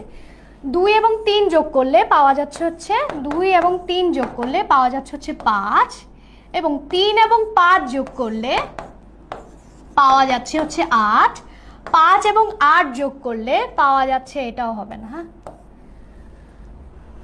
5 এবং 8 যোগ করলে পাওয়া যাবে হচ্ছে 13। তাহলে এর পরবর্তী সংখ্যাটা কত হবে? 13। তাহলে 13 সাথে কত যোগ করলে, তাহলে 13 সাথে কত যোগ করব একটু বলো তো দেখি, এর পরবর্তী সংখ্যাটা পাবো। 13 সাথে কত যোগ করব, 13 সাথে কত যোগ করলে এর পরবর্তী সংখ্যাটা পাওয়া যাবে, তাহলে বুঝতে পারবো যে ফিবোনাচিটা একটু হলেও বুঝতে পারছো। আচ্ছা আমি বলে দিই তোমাদেরকে, আরেকটু পরে আবার আমি কুইজ দিব। 13 সাথে অবশ্যই আমরা 8 যোগ করব, 13 সাথে 8 যোগ করলে আমরা পেয়ে যাব হচ্ছে কত? 21। তাহলে এর পরবর্তী সংখ্যাটা হচ্ছে 21। এইভাবে এই যে একটা প্যাটার্ন ফলো করে, এই ধরনের প্যাটার্নকে আমরা বলি হচ্ছে ফিবোনাচি সংখ্যা, ঠিক আছে, এই ধরনের প্যাটার্নকে আমরা বলি হচ্ছে ফিবোনাচি সংখ্যা। তাহলে এটা একটা ফিবোনাচি, খেয়াল করো এটাও একটা ফিবোনাচি। তাহলে এটার 9-এর পরবর্তী সংখ্যাটা কত হবে সেটা আমাকে একটু বলো। Very good Shantanu Saha, very good, তাড়াতাড়ি করি আমরা, হ্যাঁ।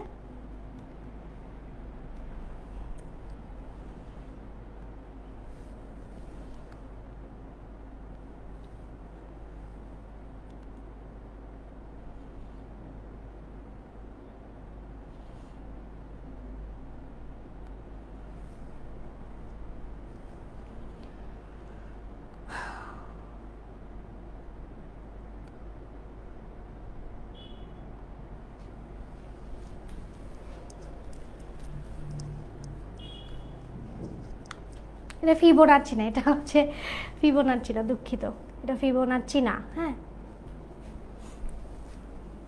এটা হচ্ছে মৌলিক সংখ্যা, এটা হচ্ছে বিজোড় সংখ্যা, ঠিক আছে, এটা হচ্ছে বিজোড় সংখ্যা।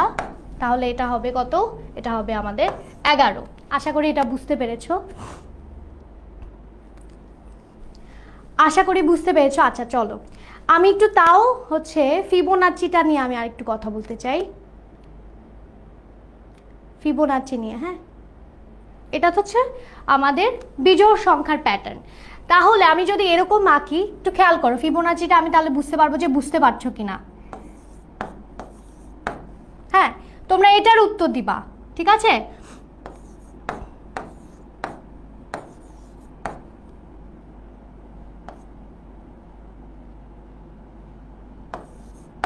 এর পরবর্তী সংখ্যাটা কত হবে এটা আমাকে একটু প্রশ্নে উত্তর দিয়ে জানাও, ঠিক আছে। এটা মনে আমরা একটু আগেই করছি, তাও আমি একটু দেখতে চাই যে এর পরবর্তী সংখ্যাটা কত হবে, ঠিক আছে, এর পরবর্তী সংখ্যাটা কত হবে। এটাও একটা ফিবোনাচি ধারা, যেটা আমি এখন লিখলাম, এর আগেরটা না। তাই বা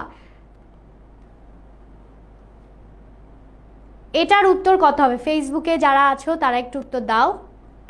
তানিয়ার উত্তরটা পেয়েছি, ওয়াসিফের উত্তরটা পেয়েছি, হ্যাঁ 13 হবে। কেন 13 হবে? আব্দুল্লাহর উত্তর পেয়েছি। কেন 13 হবে? এই যে এই দুটো সংখ্যা যোগ করলে আমরা পেয়ে যাব এই সংখ্যাটা, এই দুটো সংখ্যা যোগ করলে আমরা পেয়ে যাব হচ্ছে এই সংখ্যাটা। তাহলে এটার পরবর্তী সংখ্যাটা কত হবে? এই দুইটা সংখ্যা আবার যোগ করলে পেয়ে যাব এর পরবর্তী সংখ্যাটা। তাহলে 8 যোগ 13 একটু আগে দেখিয়েছি, সেটা যোগ করলে আমরা পেয়ে যাব হচ্ছে এর পরবর্তী সংখ্যা 21, ঠিক আছে। 21-এর সাথে বলো তো কত যোগ করলে আমরা কত পাবো? এর পরবর্তী সংখ্যাটা 21-এর সাথে আমরা কত যোগ করব? তাহলে আমরা পেয়ে যাব এরও পরবর্তী সংখ্যাটা। তাহলে এই ধরনের যখনই তুমি দেখবা যে দুটি পদ যোগ করার পরে, পরপর দুটি পদ যোগ করার পরে এর পরবর্তী পদটা পাওয়া যায়, এই ধরনের প্যাটার্নকে আমরা বলবো ফিবোনাচি প্যাটার্ন, ঠিক আছে। রাইসার উত্তর সঠিক, ওকে। রিঙ্কুর উত্তর সঠিক, হ্যাঁ এটা হবে একটা, এটা হচ্ছে কি, এটা হচ্ছে একটা বিজোড় সংখ্যার, হ্যাঁ বিজোড় সংখ্যার প্যাটার্ন, ঠিক আছে,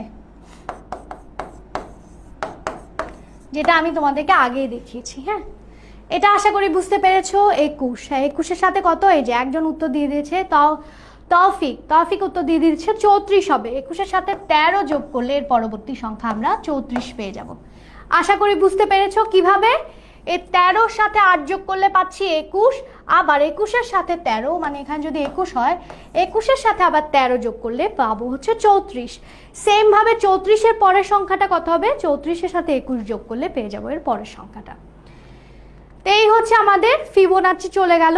এবার আমরা হচ্ছে কিভাবে, এখান থেকে আমাকে একটু বলো যে 1 থেকে 20 পর্যন্ত 20টি পদে ক্রমিক সংখ্যা, 1 থেকে 20 মানে ক্রমিক সংখ্যা, 1 থেকে ক্রমিক সংখ্যা 20 পর্যন্ত 20টি পদের যোগফল কত হবে। 1 যোগ 2 যোগ 3 যোগ 4, একটু যোগ করতে থাকো, একটু যোগ করতে থাকো, ঠিক আছে। আমি কিন্তু এটার উত্তর মুহূর্তেই দিয়ে দিতে পারবো। আমি যে মুহূর্তেই দিতে পারবো তার পেছনে কারণ হচ্ছে গাউস, কার্ল গাউস। তিনিও একজন বিশাল গণিতবিদ। তিনিও হচ্ছে খুব ছোটবেলায় উনি খেয়াল করেন যে খুব তাড়াতাড়ি যে কোনো যদি দেখি যে একটা এরকম সমান্তর ধারা হয়, তাহলে আমরা খেয়াল করব যে সমান্তর ধারা হলে, সমান্তর ধারা মানে এদের পার্থক্য সবসময় কনস্ট্যান্ট থাকবে। এই ধরনের ধারা হলে খুব তাড়াতাড়ি হচ্ছে কি বের করে ফেলা যায়, যোগফল বের করে ফেলা যায়। যততম পদই বলো, 20টা বলো, 50টা বলো, 100টা বলো, খুব তাড়াতাড়ি বের করা যায়। যেমন ফাইজা ও নিশ্চয় জানে, সাইফও জানে, তারপর হচ্ছে মালিহাও জানে, এই জন্য তারা খুব তাড়াতাড়ি উত্তর দিল। না হলে কিন্তু দেখো এক ক্যালকুলেটরে তুমি চাপতে চাপতে চাপতে চাপতে অনেক টাইম লাগতো, অনেক টাইম লাগতো এরকম 20টা সংখ্যার যোগফল, ক্রমিক সংখ্যার যোগফল বের করতে। ওরা কিভাবে এত তাড়াতাড়ি পারলো, কারণ ওই যে গাউস উনি 10 বছর বয়সে এই সূত্রটা আবিষ্কার করে ফেলে। কিভাবে সেটা আমরা পরে দেখব। তাহলে দেখি যে কিভাবে ওরা তাড়াতাড়ি বের করলো। সেটা হচ্ছে প্রথম পদ যোগ শেষ পদ, তারপর হচ্ছে পদ সংখ্যা কয়টা, 20টা, নিচে হচ্ছে 2। এই একটা সিম্পল সূত্র দিয়ে ওরা কিন্তু খুব তাড়াতাড়ি বের করে ফেললো যে এটার উত্তর হচ্ছে 210। খুব তাড়াতাড়ি একটা সূত্রের মাধ্যমে কিন্তু এই বিশাল একটা যোগ করা ওরা খুব তাড়াতাড়ি করে ফেলতে পারলো। তাহলে এবার দেখি এই সূত্রটা কিভাবে আসলো। এই সূত্রটা আসছে মূলত ও খেয়াল করলো যে 1 থেকে এই যে 10 পর্যন্ত যে লিখলাম, হ্যাঁ এই যোগফলকে আমরা ধরলাম হচ্ছে ক। তোমাদের বইতে খুব সুন্দর করে দেয়া আছে, এটা আমি জাস্ট একটু ব্যাখ্যা করি। তাহলে 1 থেকে 10 পর্যন্ত লিখলাম, যার যোগফল হচ্ছে ক। এবার আমি এটাকে কি করব, উল্টাভাবে লিখব। উল্টাভাবে যদি লিখি তাও তো যোগফল একই থাকবে, খালি একটাকে সামনে লিখবো, একটাকে পেছনে লিখব। তাহলে 10 যোগ 9 যোগ 8 যোগ 7 6,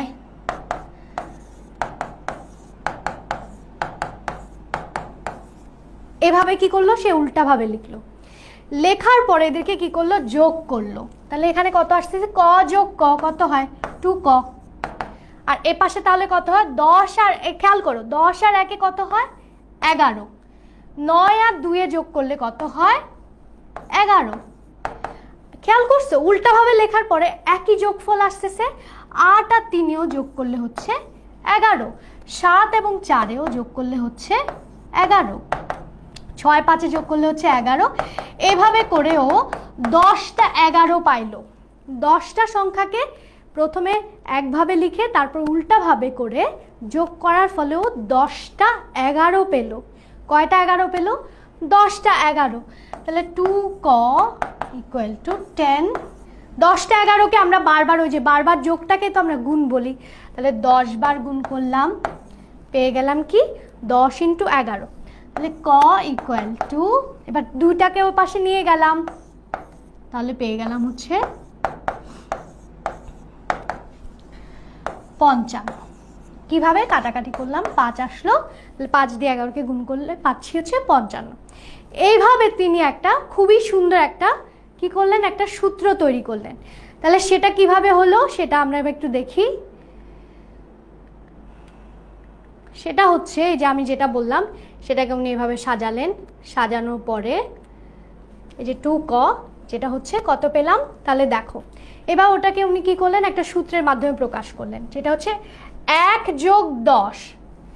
11কে তিনি কিভাবে লিখলেন, প্রথম পদ হচ্ছে 1, শেষের পদ হচ্ছে 10। এটা হচ্ছে প্রথম পদ। প্রথম পদ তো একই ছিল তাই না, শেষের পদ ছিল হচ্ছে 10। আর ওই যে বললাম 10 বার, কয়টা উনি এরকম দেখতে পারলেন যে 10টা জিনিসকে তিনি গুণ করেছেন, তাহলে 10 বার, তাহলে সেটা হচ্ছে পদ সংখ্যা। এই 10 হচ্ছে পদ সংখ্যা, আর 2 হচ্ছে ওই যে উনি 2 বার যোগ করেছেন, এই জন্য সেটাকে 2 হিসাবে এসছে এখানে। তাহলে কত পেয়ে গেলেন উনি, একটা সূত্র পেয়ে গেলেন। সেটা কি, যে কোনো সমান্তর ধারা, সমান্তর ধারা বলতে বোঝাচ্ছে এই যে একটু আগে বলেছি একই ডিফারেন্স থাকবে এদের একই, যেমন জোড় সংখ্যার ডিফারেন্স হচ্ছে 2, বিজোড় সংখ্যার ডিফারেন্স হচ্ছে 2। তারপর দেখো 1, 3, 6, 9, এদের ডিফারেন্স কত, 3। তাহলে এটাও একটা সমান্তর ধারা, ঠিক আছে, এটাও একটা প্যাটার্ন, এদের ডিফারেন্স হচ্ছে 3। ঠিক আছে, এটা একটা সমান্তর ধারা। এটাও কিন্তু আমরা সেম একই পদ্ধতিতে এই সূত্রের মাধ্যমে বের করে ফেলতে পারবো।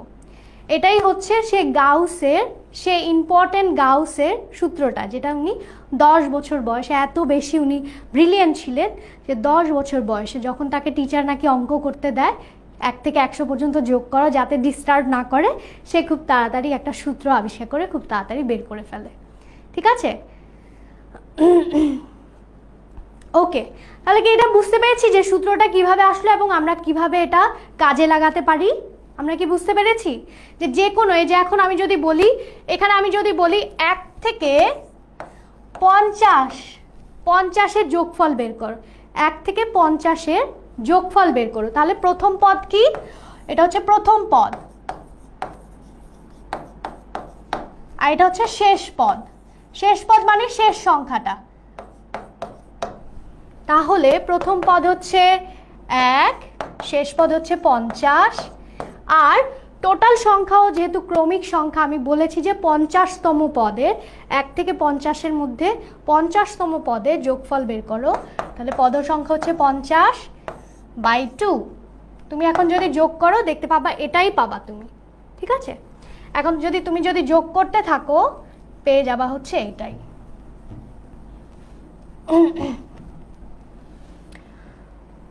তাহলে কত পেয়ে গেলাম আমরা, এখানে পেলাম 25 আর এখানে পেলাম 51। তাহলে 51 আর 25-এ তুমি যদি এখন গুণ করে দাও তুমি পেয়ে যাবা হচ্ছে 1 থেকে 50-এর যোগফল।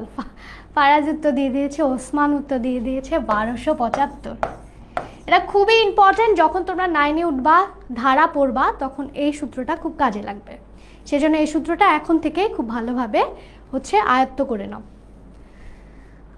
ওকে ওকে, আশা করি বুঝতে পেরেছো।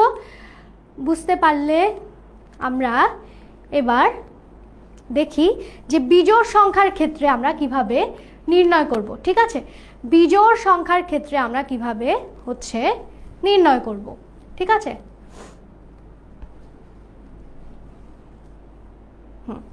বিজোড় সংখ্যার ক্ষেত্রেও তোমাদের এখানে দেওয়া আছে। সাইমের উত্তর সঠিক। বিজোড় সংখ্যার ক্ষেত্রেও তোমাদের এখানে দেওয়া আছে যে কিভাবে হচ্ছে বিজোড় সংখ্যার ক্ষেত্রে একটা হচ্ছে যোগফল বের করার একটা সূত্র আছে। সেটা হচ্ছে কি, সেটা হচ্ছে দেখো 1 যোগ 2 যোগ 3 যোগ ওই যে 5 যোগ 7 যোগ এরকম। তো সেটাকে কিভাবে হচ্ছে যোগফলটা বের করে সেটাও একটা তোমার সূত্র তৈরি করেছে। সেটা হচ্ছে কি, 1 আর 3, এখানে হচ্ছে একটা পদ দুইটা পদ, কয়টা পদ এখানে, দুটি পদ। দুটি পদকে যোগ করলে পাবা হচ্ছে 4, যেটাকে 2 স্কোয়ার আকারে লেখা যায়। এখন 1 যোগ 3 যোগ 5, এটাকে যোগ করলে কত পাবা, এটাকে যোগ করলে পাবা 8, যেটা হচ্ছে বর্গ সংখ্যা সম্পর্কে আমরা জানি। এই 2 স্কোয়ার মানে কি, একই সংখ্যাকে 2 বার গুণ, সেটাকে আমরা লিখতে পারি 2 স্কোয়ার, যেটাকে বর্গ সংখ্যা বলা হয়। তাহলে এটাকে এবার আমরা কিভাবে লিখতে পারি, এটাকে এবার আমরা লিখতে পারি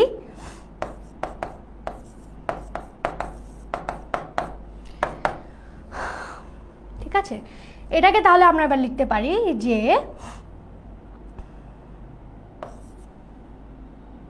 4 স্কয়ার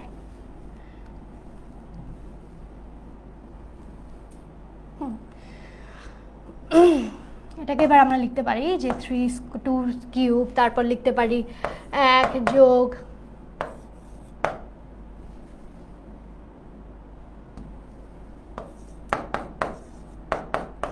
আচ্ছা 3টা লিখি নাই,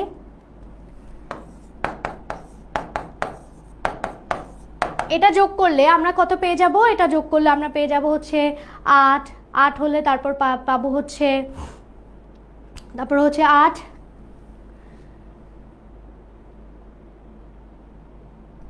9, দুঃখিত, এই যে এটা আমি যোগ করাটা ভুল হয়েছে, 1 যোগ 3 যোগ 5 করলে পাচ্ছি কত 9, যেটা হচ্ছে 3 স্কয়ার। তারপর দেখো 1 প্লাস 3 প্লাস 5 প্লাস 9 করলে আমরা কত পাচ্ছি, আই থিঙ্ক 16, হ্যাঁ, তাহলে সেটা হচ্ছে 4 স্কয়ার। তারপর দেখো 1 প্লাস 3 প্লাস 5 প্লাস 9 প্লাস 15 করলে আমরা পাবো হচ্ছে 25, হ্যাঁ, সেটা হচ্ছে 5 স্কয়ার। আচ্ছা আমি একবার বাংলা একবার ইংরেজিতে লিখতেছি, আই থিঙ্ক আই নিড একটু ধৈর্য, হ্যাঁ। তাহলে দেখতে পাচ্ছ যে একটা প্যাটার্ন ফলো করতেছে, একটা প্যাটার্ন, ভেরি গুড, ওকে, এই যে খেয়াল করছে, এই যে মনোযোগীরা খেয়াল করছে। সেটা কত, আমি এটা লিখতেছিলাম কত 8 লিখতেছিলাম, 8 লিখলে তো হবে না, এখানে যোগ আসতেছে 5 আর 4 কত আর 9 আসে, আমি লিখছি 8, 8 লেখার কারণে সেটা গোলমেলে হয়ে গেছে। তো যোগগুলো খুব ধৈর্য সহকারে করবা। তো এভাবে দেখো তুমি একটা প্যাটার্ন ফলো করতেছে, সেটা কি, সেটা দেখতে পাচ্ছি একটা বর্গ, হ্যাঁ, ক্রমিক বর্গের একটা প্যাটার্ন ফলো করতেছে, ক্রমিক সংখ্যার বর্গের একটা প্যাটার্ন ফলো করতেছে। এখন আমি এটাকে যদি 5-এর জায়গায় এরপরে 6 আসবে, অবশ্যই 2-এর পরে 3 আসতেছে, 3-এর পরে 4 আসতেছে, 4-এর পরে 5 আসতেছে, এর পরেরটা যোগ করলে অবশ্যই 6 পাবো। তাহলে সেভাবে আমরা এটাকে না লিখে আমরা যদি লিখে দিই, একটা সূত্র তৈরি করে ফেলি, সেটা হচ্ছে ক স্কয়ার, মানে ক হচ্ছে সূত্রটা তৈরি করলাম, সেটা হচ্ছে বিজোড় সংখ্যার যোগফলের সূত্র, সেটা কি ক স্কয়ার, ঠিক আছে। তাহলে এখানে এবার যদি আমি বলি যে 10টা পদের যোগফল, দেখো দুইটা পদের যোগফল হচ্ছে 2 স্কয়ার, 3টা পদের যোগফল হচ্ছে 3 স্কয়ার, 4টা পদের যোগফল হচ্ছে 4 স্কয়ার, আর 5টা পদের যোগফল হচ্ছে 5 স্কয়ার। তাহলে আমি যদি বলি 10টা পদের যোগফল, তখন সেটাকে আমি কিভাবে লিখবো, 10 স্কয়ার, ঠিক আছে। এবার আমি যদি তোমাদেরকে বলি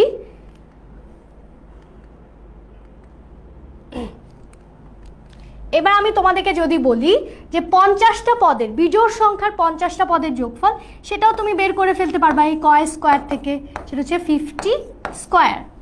এখন আমি তোমাদেরকে যদি বলি 51তম পদের যোগফল কত হবে, বিজোড় সংখ্যার 51তম পদের যোগফল কত হবে, সেটাও কি তুমি বের করে ফেলতে পারবা না?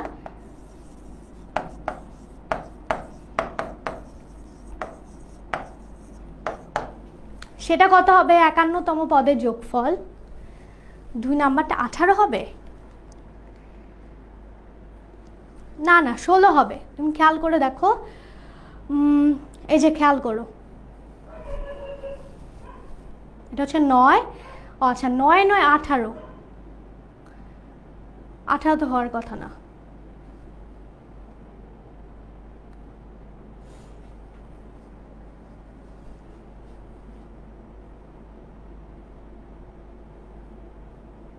হ্যাঁ 18ই তো হচ্ছে, ওকে। আচ্ছা এটা কারণ হচ্ছে আমি 7 স্কিপ করে গেছি, বাবা আমি 7 স্কিপ করে গেছি, very good observation, very good observation, কারণ আমি এখানে 7 স্কিপ করে গেছি, ভেরি ভেরি ব্যাড। আজকে যাই হোক আমি ক্ষমা চেয়ে নিচ্ছি, কারণ হচ্ছে বারবার ভুল হচ্ছে, হয়তো বা অনেকগুলো পড়ানোর প্রেশার আমি হয়তো বা এটা ভুল করছি। যাই হোক এটা আমি একটু ডিপ ব্রিথ নিয়ে নিই, তোমরা একটু দেখতে থাকো। এটা 7 হবে, 7 মিস গেছে এই জন্য, ঠিক আছে, 7 মিস গেছে। ভেরি গুড ফারহান, ফারহানের উত্তরটা সঠিক, 7টা মিস চলে যাওয়াতে আমার উত্তরটা ভুল আসতেছিল। I think I need a deep breadth এবং হচ্ছে একটু পানি খেয়ে নিই আমি। আর তোমরা একটু দেখো এটা বুঝতে পেরেছো কি না, কারণ হচ্ছে 7টা মিস চলে গেছে, 5-এর পরে 7 হবে। সাইফ ঠিক, সঠিক।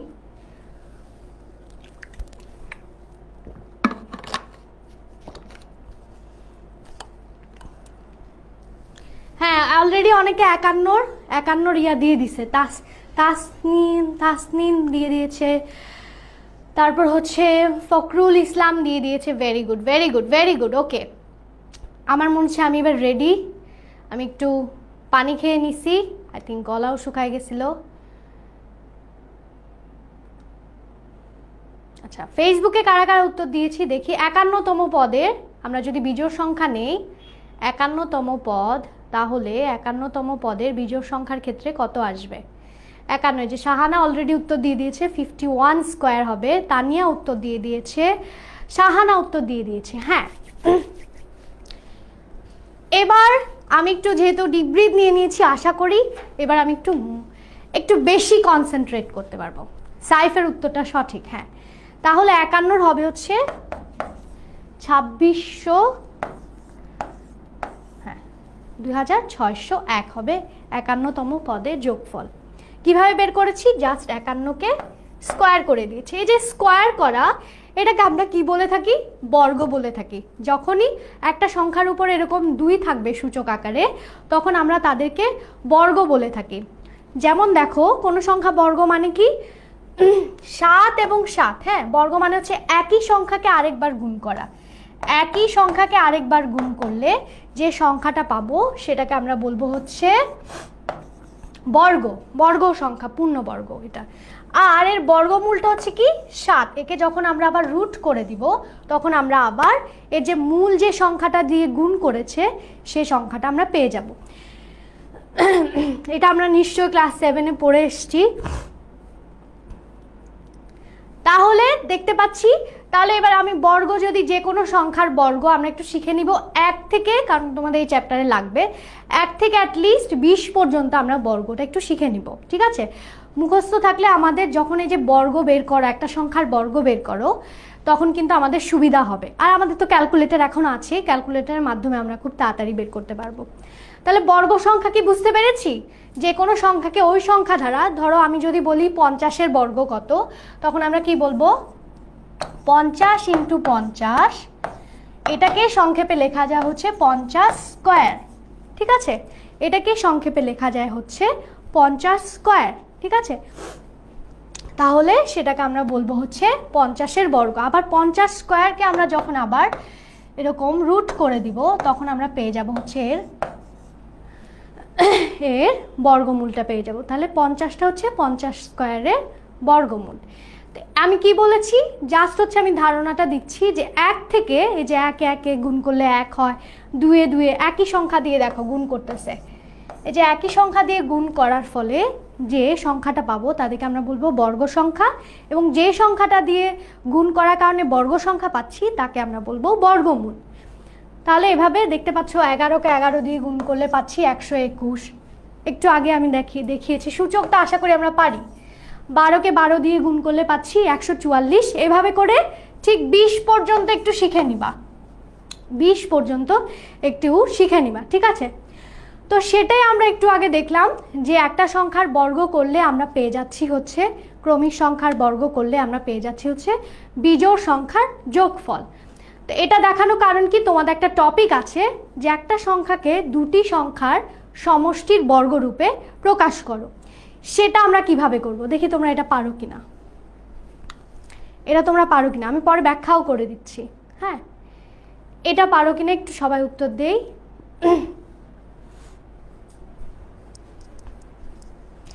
এটা পারো কিনা এটা একটু আমরা সবাই উত্তর দেই। ঠিক আছে,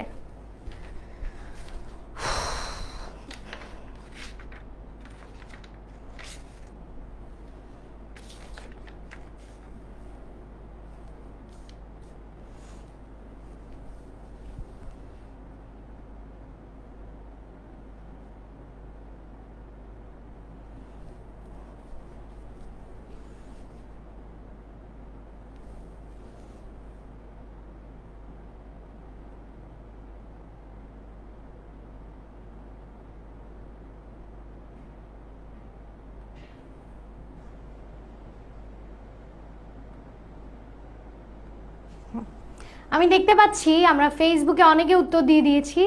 যারা আমরা একটু পোলে অংশগ্রহণ করতে চাই তাদের জন্য দিলাম, পোলে আমরা সেটা উত্তর দিতে পারি। হ্যাঁ, ভেরি গুড। ফেসবুকে যারা যারা উত্তর দিয়েছো ভেরি গুড। সেটা আমরা কিভাবে আসলে বের করলাম সেটা আমরা এখন দেখব, যে আমরা আসলে কিভাবে এই জিনিসটা বের করলাম। ঠিক আছে, তো সেটা আমরা একটু দেখি। সেটা হচ্ছে এই যে দুটি সংখ্যার বর্গ আকারে আমরা কিভাবে, তোমাদের এটা প্রশ্নে খুবই বেশি আছে এবং এমসিকিউতেও আসতে পারে, সেটা আমরা অনেকে উত্তর দিয়েছি 2 স্কোয়ার প্লাস 3 স্কোয়ার। কিভাবে সেটা বের করব, সেটা হচ্ছে 13 এর ছোট বর্গ, কাছাকাছি ছোট বর্গ কোনটা সেটা আমরা আগে নিব। তাহলে 13 এই জন্য বলেছি যে একটু আগে আমরা বললাম যে বর্গগুলো আমরা শিখে নিব, সংখ্যার বর্গগুলা। তাহলে আমরা দেখতে পাচ্ছি 3 গুণ 3 করলে কত আসতেছে 9, তার মানে 3 স্কোয়ার করলে আসতেছে 9। 4 গুণ 4 করলে কত আসতেছে 16, তার মানে 4 স্কোয়ার করলে আসতেছে 16, যা কিন্তু 13 এর বেশি। একটু খেয়াল করো এই অঙ্কগুলো করার নিয়মটা কি, 13 এর থেকে কিন্তু 16 বেশি, তাহলে বেশিটা নিব না কমটা নিব। সেটা কত আসছে 9, সেটা কত আসছে 9। তাহলে 13 থেকে 9 বাদ দিলে কত থাকবে, 13 থেকে 9 বাদ দিলে আর থাকবে 4। তাহলে 4 কি কোনো বর্গ সংখ্যা, আগে আমরা সেটা দেখব যে 4 কি কোনো বর্গ সংখ্যা। আমরা দেখতে পাচ্ছি হ্যাঁ 4 একটা বর্গ সংখ্যা, যাকে আমরা 2 স্কোয়ার আকারে লিখতে পারি। যদি 4টা বর্গ সংখ্যা না হতো তখন কিন্তু আমাদেরকে আরেকটা সংখ্যা ট্রাই করতে হতো। ঠিক আছে, আরেকটা কাছাকাছি সংখ্যা ট্রাই করতে হতো। তাহলে কিভাবে বের করলাম, প্রথমে হচ্ছে 13 এর ছোট, 13 এর থেকে ছোট প্রথম বর্গ সংখ্যাটা আমরা আগে বের করব। সেজন্য আমাদেরকে জানতে হবে কিভাবে সংখ্যাগুলোর বর্গ মুখস্থ থাকলে ভালো। এই যেমন আমি বললাম 3 3 কে 9, ঠিক আছে, 3 স্কোয়ার করলে 9 আসবে। এই ব্যাপারটা তোমার যদি ক্লিয়ার একটা মুখস্থ বিদ্যা থাকে, মুখস্থ যদি ধারণা থাকে তাহলে ভালো, আর নাহলে তো ক্যালকুলেটর দিয়ে তাড়াতাড়ি করা যায়। তাহলে সেটা কত পেয়ে গেলাম 9, আর পরেরটা পেয়ে গেলাম হচ্ছে 2 স্কোয়ার।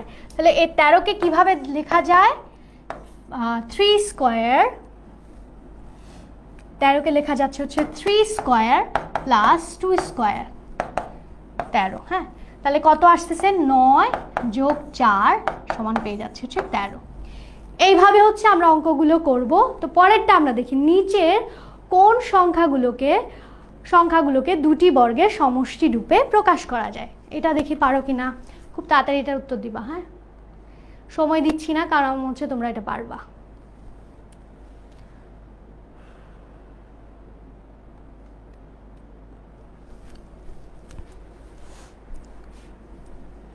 নিচের কোন দুটি সংখ্যাকে বর্গ আকারে প্রকাশ করা যায়।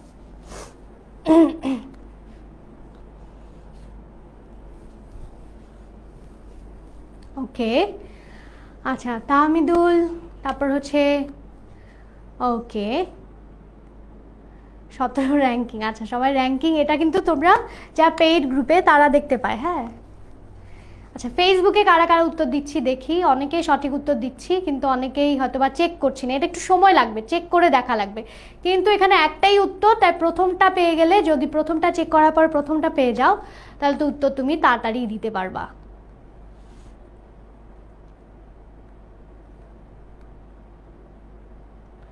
উত্তর বলছে সি। 100 কি একটা বর্গ সংখ্যা? হ্যাঁ, 100 একটা বর্গ সংখ্যা। ওকে,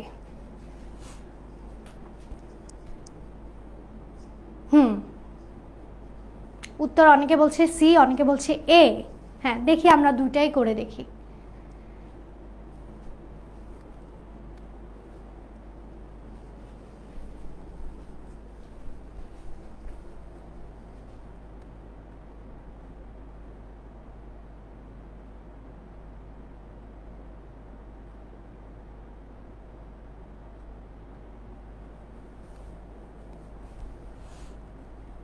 দুটি সংখ্যার, কিন্তু খেয়াল করো, একটু খেয়াল করো যারা যারা উত্তর সি দিয়েছো, কেন উত্তরটা সি হবে না এটাই আমি একটু পরে ব্যাখ্যা করব।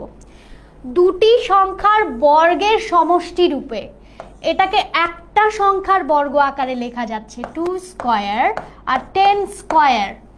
দুটি সংখ্যার বর্গের সমষ্টি রূপে প্রকাশ করতে হবে। রাইসার উত্তর সঠিক, তারপর হচ্ছে না, মিথুর উত্তর সঠিক নয়, ও এ এবং সি দুইটাই দিছে।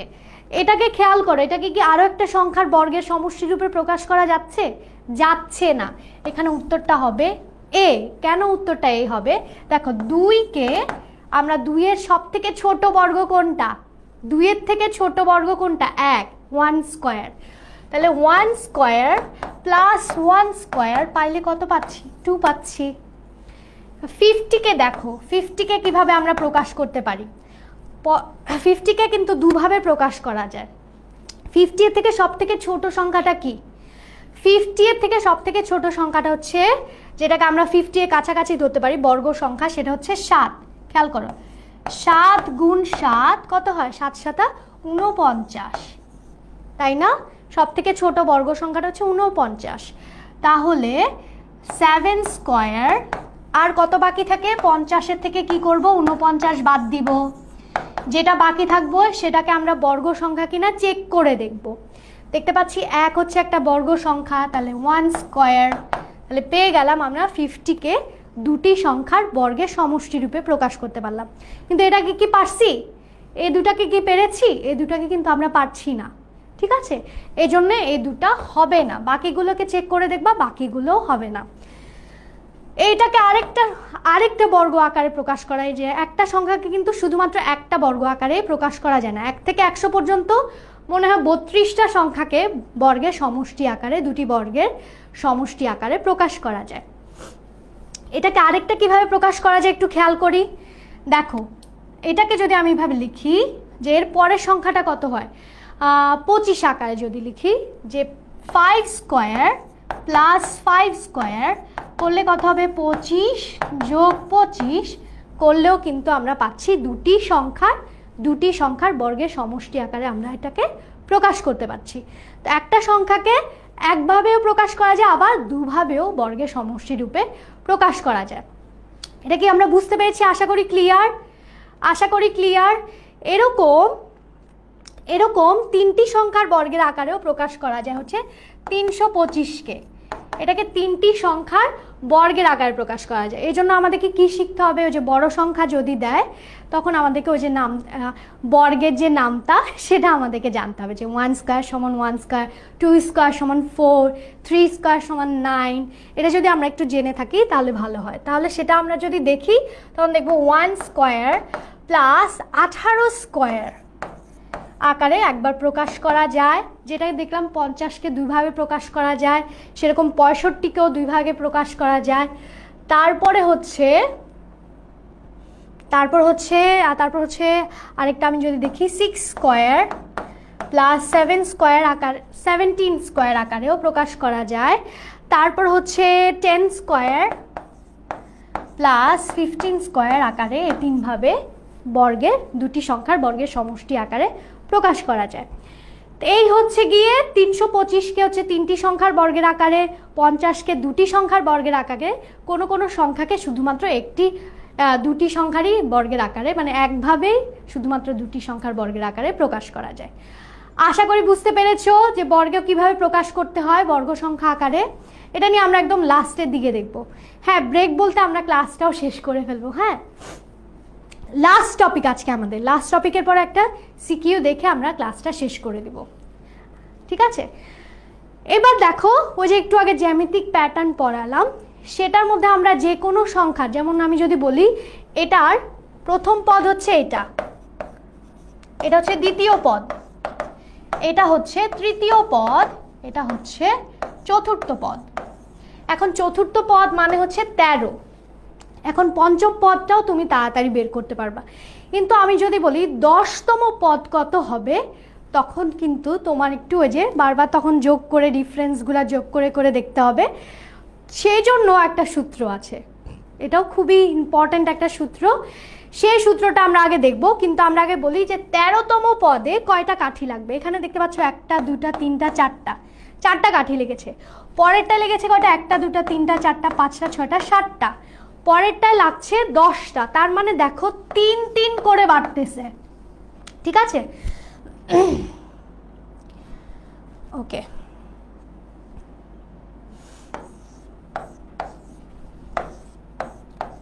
এদের মধ্যে দেখো বাড়ার যে পরিমাণটা সেটা কিন্তু কনস্ট্যান্ট। তাহলে 13তম জিনিসটা, 13তম কাঠিটা দেখতে কেমন হবে? 1 2 3, এটা হচ্ছে প্রথম কাঠি, 4টা লেগেছে, তারপরে আবার 3টা, আবার 3টা, আবার 3টা।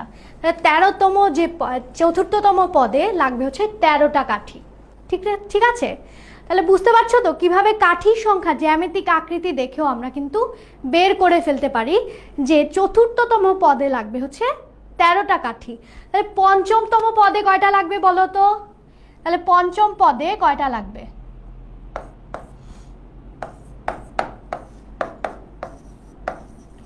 পঞ্চমতম পদে প্রথম পদে লাগলো 4টা, দ্বিতীয় পদে লাগলো 7টা কাঠি, তৃতীয় পদে 10টা কাঠি, চতুর্থ পদে 13টা কাঠি, পঞ্চমতম পদে কয়টা কাঠি লাগবে আমাকে একটু বলো। পঞ্চম পদে কয়টি কাঠি লাগবে? পঞ্চম পদে কয়টি কাঠি লাগবে? খুবই সিম্পল। প্রথমে খেয়াল করবে এদের মধ্যে পার্থক্যটা একই কি না। পার্থক্য 16। Very good. মেহরাজের উত্তর সঠিক, নুহার উত্তর সঠিক। 16টা কাঠি। কিভাবে? 13-র সাথে ওই যে 3 যোগ করে দিলাম। 13-র সাথে যদি 3 যোগ করে দিই আমরা পঞ্চমতম পদে আমরা কাঠির সংখ্যা পেয়ে যাব। সেটা কতটা হবে আবার সাজালে আমরা দেখতে পাবো। এটার সাথে জাস্ট আর 3টা কাঠি যোগ করে দিলে আমরা পঞ্চমতম পদের কাঠির সংখ্যা পেয়ে যাব। সেটা কত? 16টি। এখন তাহলে যেটা বললাম যে 10তম পদে গিয়ে কয়টা কাঠি লাগবে, এটা তার মানে তোমাকে চিত্র এঁকে এঁকে বের করা ভেরি ডিফিকাল্ট। সেটার জন্য একটা সূত্র আছে। সূত্রটা হচ্ছে, খেয়াল করো, পার্থক্য। পার্থক্যটা কি? এই যে বললাম দুটি সংখ্যার মধ্যে পার্থক্য হচ্ছে 3। পার্থক্য 3 গুণ বললাম কত? কয় নাম্বার? 10 নাম্বার পদ। ক হচ্ছে পদর সংখ্যা। ওই যে একটু আগে দেখলাম যে 10তম পদ, তাহলে 10 যোগ প্রথম সংখ্যা। প্রথম সংখ্যাটা কত? 4 বিয়োগ পার্থক্য। প্রথম সংখ্যাটা কত? 4 বিয়োগ হচ্ছে পার্থক্য। পার্থক্যটা কত? 3 করলে আমরা 10তম পদের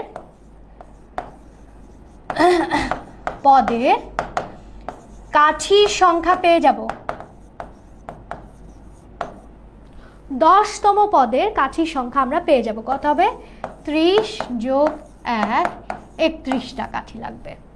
10তম পদে এখন তুমি যদি সাজিয়ে সাজিয়ে লেখো পেয়ে যাবা হচ্ছে 31টা। তাহলে এটাই হচ্ছে সেই পদ সংখ্যা বের করার সূত্র। যে কোনো পদ সংখ্যা বের করার সূত্র সেটা হচ্ছে কি? পার্থক্য গুণ ক। ক মানে হচ্ছে পদ সংখ্যা, এটা তুমি পদ সংখ্যাও লিখতে পারো, প্লাস প্রথম সংখ্যা বিয়োগ পার্থক্য। এটা হচ্ছে তোমাদের এইটার যে কোনো যে এরকম যদি তুমি দেখো যে ধারার মধ্যে যে কোনো একটা এরকম ধারার মধ্যে একই ধরনের পার্থক্য আছে, তখন সেখানে যে কোনো পদ সংখ্যা বের করার সূত্র হচ্ছে এটা। এটাকে আরো সুন্দরভাবে লেখা যায় a plus n minus 1 into D. ঠিক আছে? যখন তুমি 9-এ উঠবা তখন এই সূত্রটা পাবা। এটাকে মূলত এভাবে বাংলায় লিখেছে। ঠিক আছে? এটাকে মূলত এভাবে বাংলায় লিখেছে। ঠিক আছে? সেটা কি? এ হচ্ছে প্রথম পদ, এন হচ্ছে পদ সংখ্যা, মাইনাস ডি হচ্ছে ডিফারেন্স। ঠিক আছে? এটা তুমি যখন 9-এ উঠবা সমান্তর ধারা গুণোত্তর ধারা পড়বা তখন এটা ব্যবহার করা লাগবে, শুধু সমান্তর ধারা ক্ষেত্রে, গুণোত্তর ধারা ক্ষেত্রে না। তখন এভাবে হচ্ছে পদ সংখ্যা বের করা লাগবে। এটা না শিখে আমরা এটাই শিখি যে পার্থক্য, তাহলে আমাদের হয়তো মনে থাকবে। চাইলে এটাও শিখে নিতে পারো। এভাবে দিলেও একই রেজাল্টই তুমি পাবা। প্রথম পদ যোগ পদ সংখ্যা মাইনাস 1 ইন্টু পার্থক্য বা ডিফারেন্স, সেটা হচ্ছে ডি।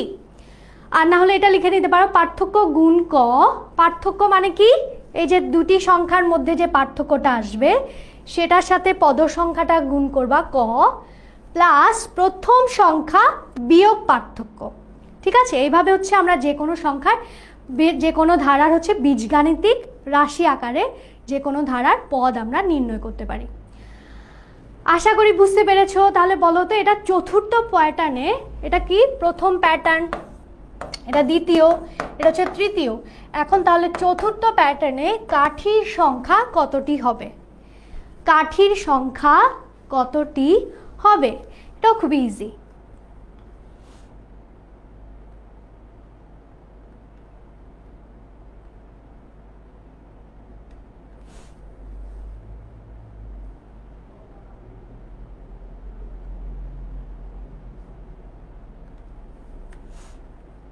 শেষের দিকে আমরা চলে আসছি।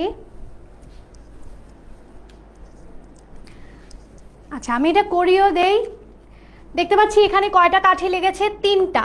এখানে কাঠি কয়টা লেগেছে? 3টা। এখানে কাঠি কয়টা লেগেছে? 3টা। পরে হচ্ছে 4 5 5টা। এখানে লেগেছে কয়টা? যদি গুণল দেখবা 7টা। তাহলে এর পরেরটাতে কয়টা লাগবে? অবশ্যই উত্তর আমরা অলরেডি পেয়ে গেছি। পরেরটাতে অবশ্যই লাগবে হচ্ছে, আমরা দেখতে পাচ্ছি এদের মধ্যে একটা আমরা ধারা তৈরি করতে পারছি, একটা প্যাটার্ন, সংখ্যার একটা প্যাটার্ন তৈরি করতে পেরেছি। দেখতে পাচ্ছি 3 5 7, এদের মধ্যে পার্থক্য হচ্ছে 2। তাহলে এর পরেরটার মধ্যে অবশ্যই এখানে 7টা কাঠি লাগতেছে, তার মানে 7-এর সাথে যদি 2 যোগ করে দেই এর পরেরটা জ্যামিতিক আকৃতির কাঠির সংখ্যা আমরা পেয়ে যাব। সেটা কত? সেটা হচ্ছে 9।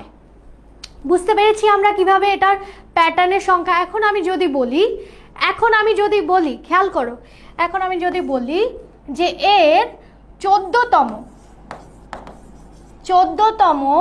পদে প্যাটার্নের সংখ্যা, মানে 14তম পদে না লিখে যদি বলি প্যাটার্নে কাঠির সংখ্যা কত,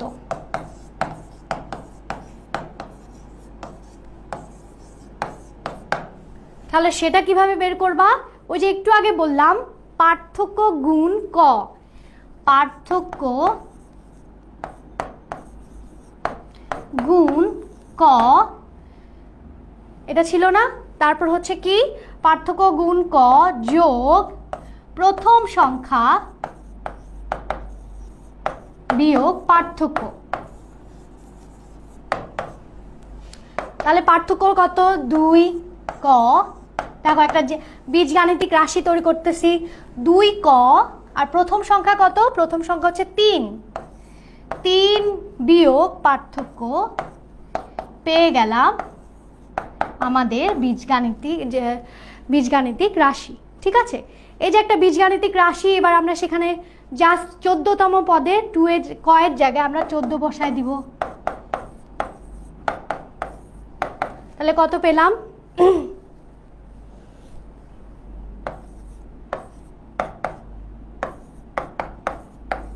29। দেখি সবার সাথে মিলেছে কিনা। ওসমানের সাথে মিলেছে, ফাইজার সাথে মিলেছে, তারপরে হচ্ছে হুমায়রার সাথে মিলেছে। হ্যাঁ, সঠিক। এভাবে হচ্ছে আমরা আগে বীজগাণিতিক রাশিটা তৈরি করব, তারপর হচ্ছে সেখান থেকে যে কোনো, এভাবে সূত্রটা তৈরি করবা, সেখান থেকে বা যে কোনো তম পদের পদ সংখ্যাটা কত হবে সেটা তুমি বের করে ফেলতে পারবা। যে কোনো তম পদের পদ সংখ্যাটা কত হবে, যে কোনো তম পদের পদ সংখ্যাটা কত হবে সেটা তুমি এই বীজগাণিতিক রাশির সূত্রটা বানানোর পরে বের করতে পারবা। তাহলে সূত্রটা এবার তুমি নিশ্চয়ই যে কোনোটাই বের করতে পারবে। এখানে যদি 5 থাকতো তাহলে এখানে আমি 5 ক দিতাম এবং 3 - 5 দিতাম। ঠিক আছে, 3 হইতো না, তখন হয়তো অন্য কিছু হইতো, কিংবা 3 হইতো, তখন সেটা মাইনাস হয়ে যেত। ঠিক আছে, তখন 3 - 5 হইতো, 5 হলে যা থাকবে সেটা হয়তো বা মাইনাস হয়ে যেত, তখন -2 হয়ে যেত। তো এভাবে হচ্ছে আমরা বীজগাণিতিক রাশি তৈরি করে সেখান থেকে পদ সংখ্যা আমরা বের করব। ক্লিয়ার সবাই? আচ্ছা, তাহলে এটার 10তম পদ কত হবে এবার একটু আমাকে বলো। এটার 10তম পদ কত হবে? ওকে,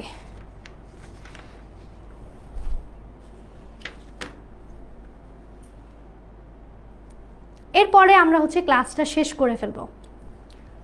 এটা 10তম পদ কত হবে?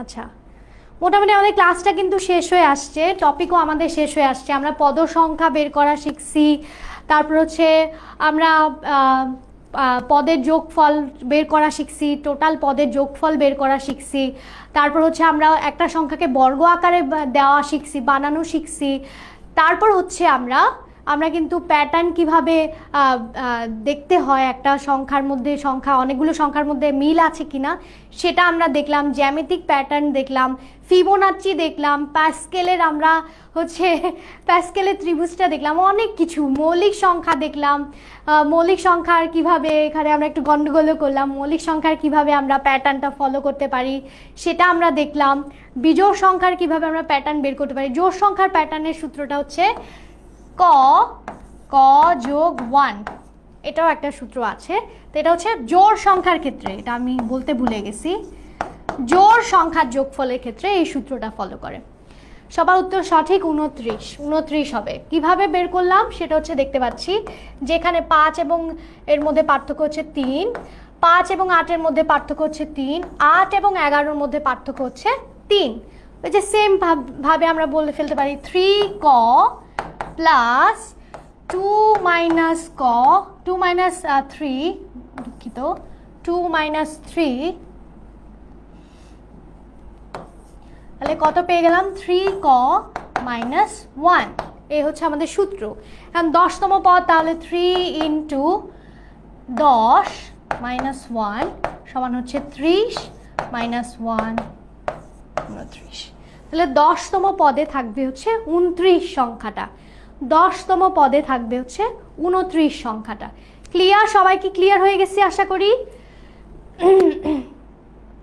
আচ্ছা, লাস্টের একটা আমরা দেখি, লাস্ট যেটা বললাম, যেটাও তোমাদের আছে বইতে, এই টপিকটাও আছে, আরও অনেকগুলো, 2-1টা টপিক আছে, অনেকগুলো না, আর মনে হয় 1টা কি 2টা টপিক আছে, যেমন হচ্ছে বর্গে, 4 ক্রমের বর্গ, ওটা অনেক রকমের নিয়ম ফলো করে, 3 ক্রমের বর্গ আছে, 5 ক্রমের বর্গ আছে, তো এগুলো এক একটা এক এক ধরনের নিয়ম ফলো করে। সেটাও নিশ্চয়ই তোমরা চাইলে, এটাও আমরা শিখিয়েছি ক্লাসে, এটা চাইলে কিন্তু তোমরা আশা করি পারবা, কারণ এটা বইতেই দেওয়া আছে কিভাবে ক্রম বের করতে হয়। চাইলে আমরা সেটা নিয়ে আমরা একটা ভিডিও বানাতে পারি, 5 ক্রমের কিভাবে বের করতে হয়, 4 ক্রমের কিভাবে বের করতে হয়। তো দেখো 2 অঙ্ক বিশিষ্ট একটা সংখ্যা, 2 অঙ্ক বিশিষ্ট মানে কি? 2 অঙ্ক বিশিষ্ট মানে হচ্ছে এটা একটা 2 অঙ্ক বিশিষ্ট সংখ্যা। আচ্ছা, এটা না নিয়ে এটা কনফিউজ হবে। 2 অঙ্ক বিশিষ্ট সংখ্যা অঙ্কদ্বয় স্থান বিনিময় করলে, অঙ্কদ্বয় স্থান বিনিময় মানে কি? এককের ঘর দশকে আসলে, দশকের ঘর এককে গেলে তাদেরকে যোগ করলে যে সংখ্যাটা পাওয়া যায়, তাকে কোন সংখ্যা দিয়ে সবসময় ভাগ করা যায়? এই যোগফলটাকে সবসময় এই সংখ্যাগুলোর মাঝখানে একটা সংখ্যা দিয়ে সবসময় ভাগ করা যাবে। সেটা কত হবে বলো তো? 2 অঙ্কের যে কোনো সংখ্যা, 2 অঙ্কের কি বলেছে, 2 অঙ্কের যে কোনো সংখ্যা অঙ্কদ্বয় স্থান বিনিময় করলে, অঙ্কদ্বয় স্থান বিনিময় করলে, অঙ্কদ্বয় মানে কি? একক, এটা আছে কিসে? এককে, এটা আছে কিসে? দশকে। স্থান বিনিময় করলে মানে কি? দশকেরটা এককে যাবে, এককেরটা দশকে যাবে।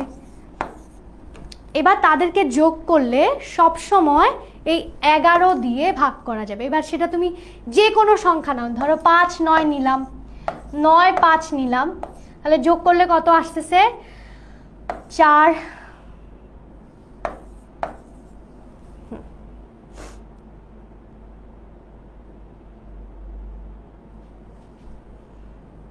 এটা হবে 15 আই থিঙ্ক।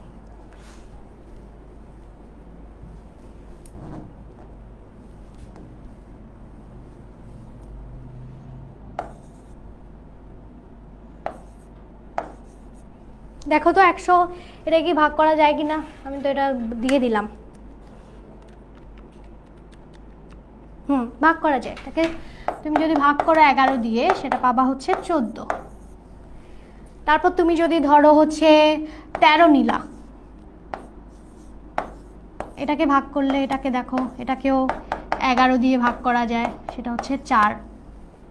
এভাবে যে কোনো 2 অঙ্কের সংখ্যা তুমি যদি নাও, তার যদি স্থান বিনিময় করো, তাদেরকে যদি যোগ করো, সেই যোগফলটাকে সবসময় 11 দিয়ে ভাগ করা যাবে। তো এই হচ্ছে আমাদের টোটাল ক্লাস। আজকে ক্লাসটার একদম লাস্টে একটা সিকিউ দেখায়, একদম সব কিছু মিলায় এই সিকিউটা তোমরা চাইলে প্র্যাকটিস করে নিতে পারো।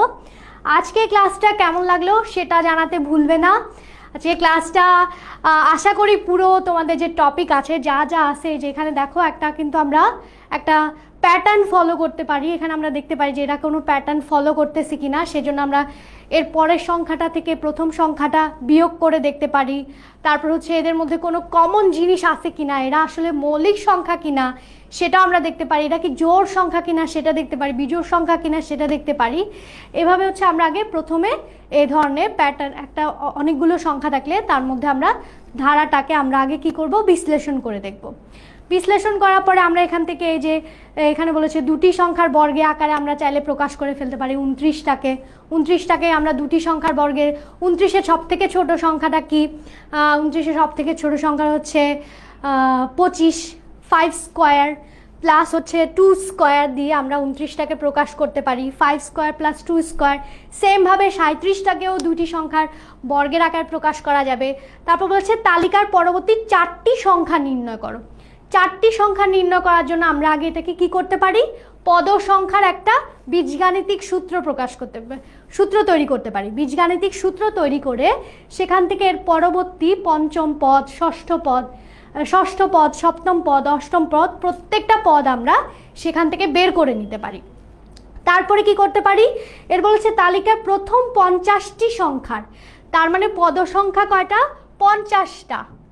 50টা হচ্ছে কি পদ সংখ্যা। সে পদ সংখ্যা থেকে আমরা ওই যে আমরা বলেছি যে সমান্তর ধারা হলে সেটা একটা সূত্র আছে, প্রথম পদ যোগ শেষ পদ ইন্টু পদ সংখ্যা বাই 2। সেই সূত্রের মাধ্যমে আমরা কিন্তু এই 50টা সংখ্যার এই ধারার থেকে আমরা একটা 50টা সংখ্যার যোগফল আমরা বের করে নিতে পারি। তো এই হচ্ছে আজকে টোটাল ক্লাসটা। আজকে আমরা আশা করি ক্লাসটা এনজয় করেছি। হ্যাঁ, অনেকগুলো টপিক হওয়ার কারণে হয়তো বা মনে হচ্ছে যে কত কিছু পড়লাম, কিন্তু তুমি যদি দেখো পুরো চ্যাপ্টারটাই কিন্তু আমাদের রিভাইজ হয়ে গেল। তো দেখা হবে আশা করছি তোমাদের সাথে মেন ক্লাসে। সেখানে এতগুলো টপিক একসাথে পড়ানো হবে না, সেখানে বাছাই করে কিছু টপিক আস্তে আস্তে করে অনেক বিশ্লেষণ করে বোঝানো হবে। আশা করি ক্লাসে তোমাদের সাথে দেখা হবে। সবাই ভালো থেকো, শুভরাত্রি। অনেকক্ষণ আমাকে সময় দেওয়ার জন্য ধন্যবাদ। সবাইকে শুভরাত্রি। আচ্ছা, সবাইকে শুভরাত্রি। ফেসবুকে কারা কারা আছে আমরা একটু তাদের সাথেও বিদায় নিয়ে নিই। ফেসবুকে কারা কারা আছি, বাই সিমরান, বাই পাখি খাতুন, ভালো থেকো সবাই। মুক্তা আক্তার সাথে আছে, সৈয়দা রাবেয়া, তারপর হচ্ছে খুবই ভালো লেগেছে। আচ্ছা, থ্যাংক ইউ। ওকে, অনেকগুলো টপিক ছিল, পুরো অধ্যায়টা আমি আসলে কভার করতে চেয়েছিলাম। আশা করি তোমাদের ভালো লাগবে। তোমরা যদি একটু মনোযোগ দিয়ে যদি ক্লাসে জয়েন করো এবং একটু মনোযোগ ধরে রাখো, আশা করি তোমাদের খুবই ভালো লাগবে। দেখা হচ্ছে তোমাদের সাথে আশা করছি ক্লাসে। খুব ভালো থেকো, শুভরাত্রি সবাইকে।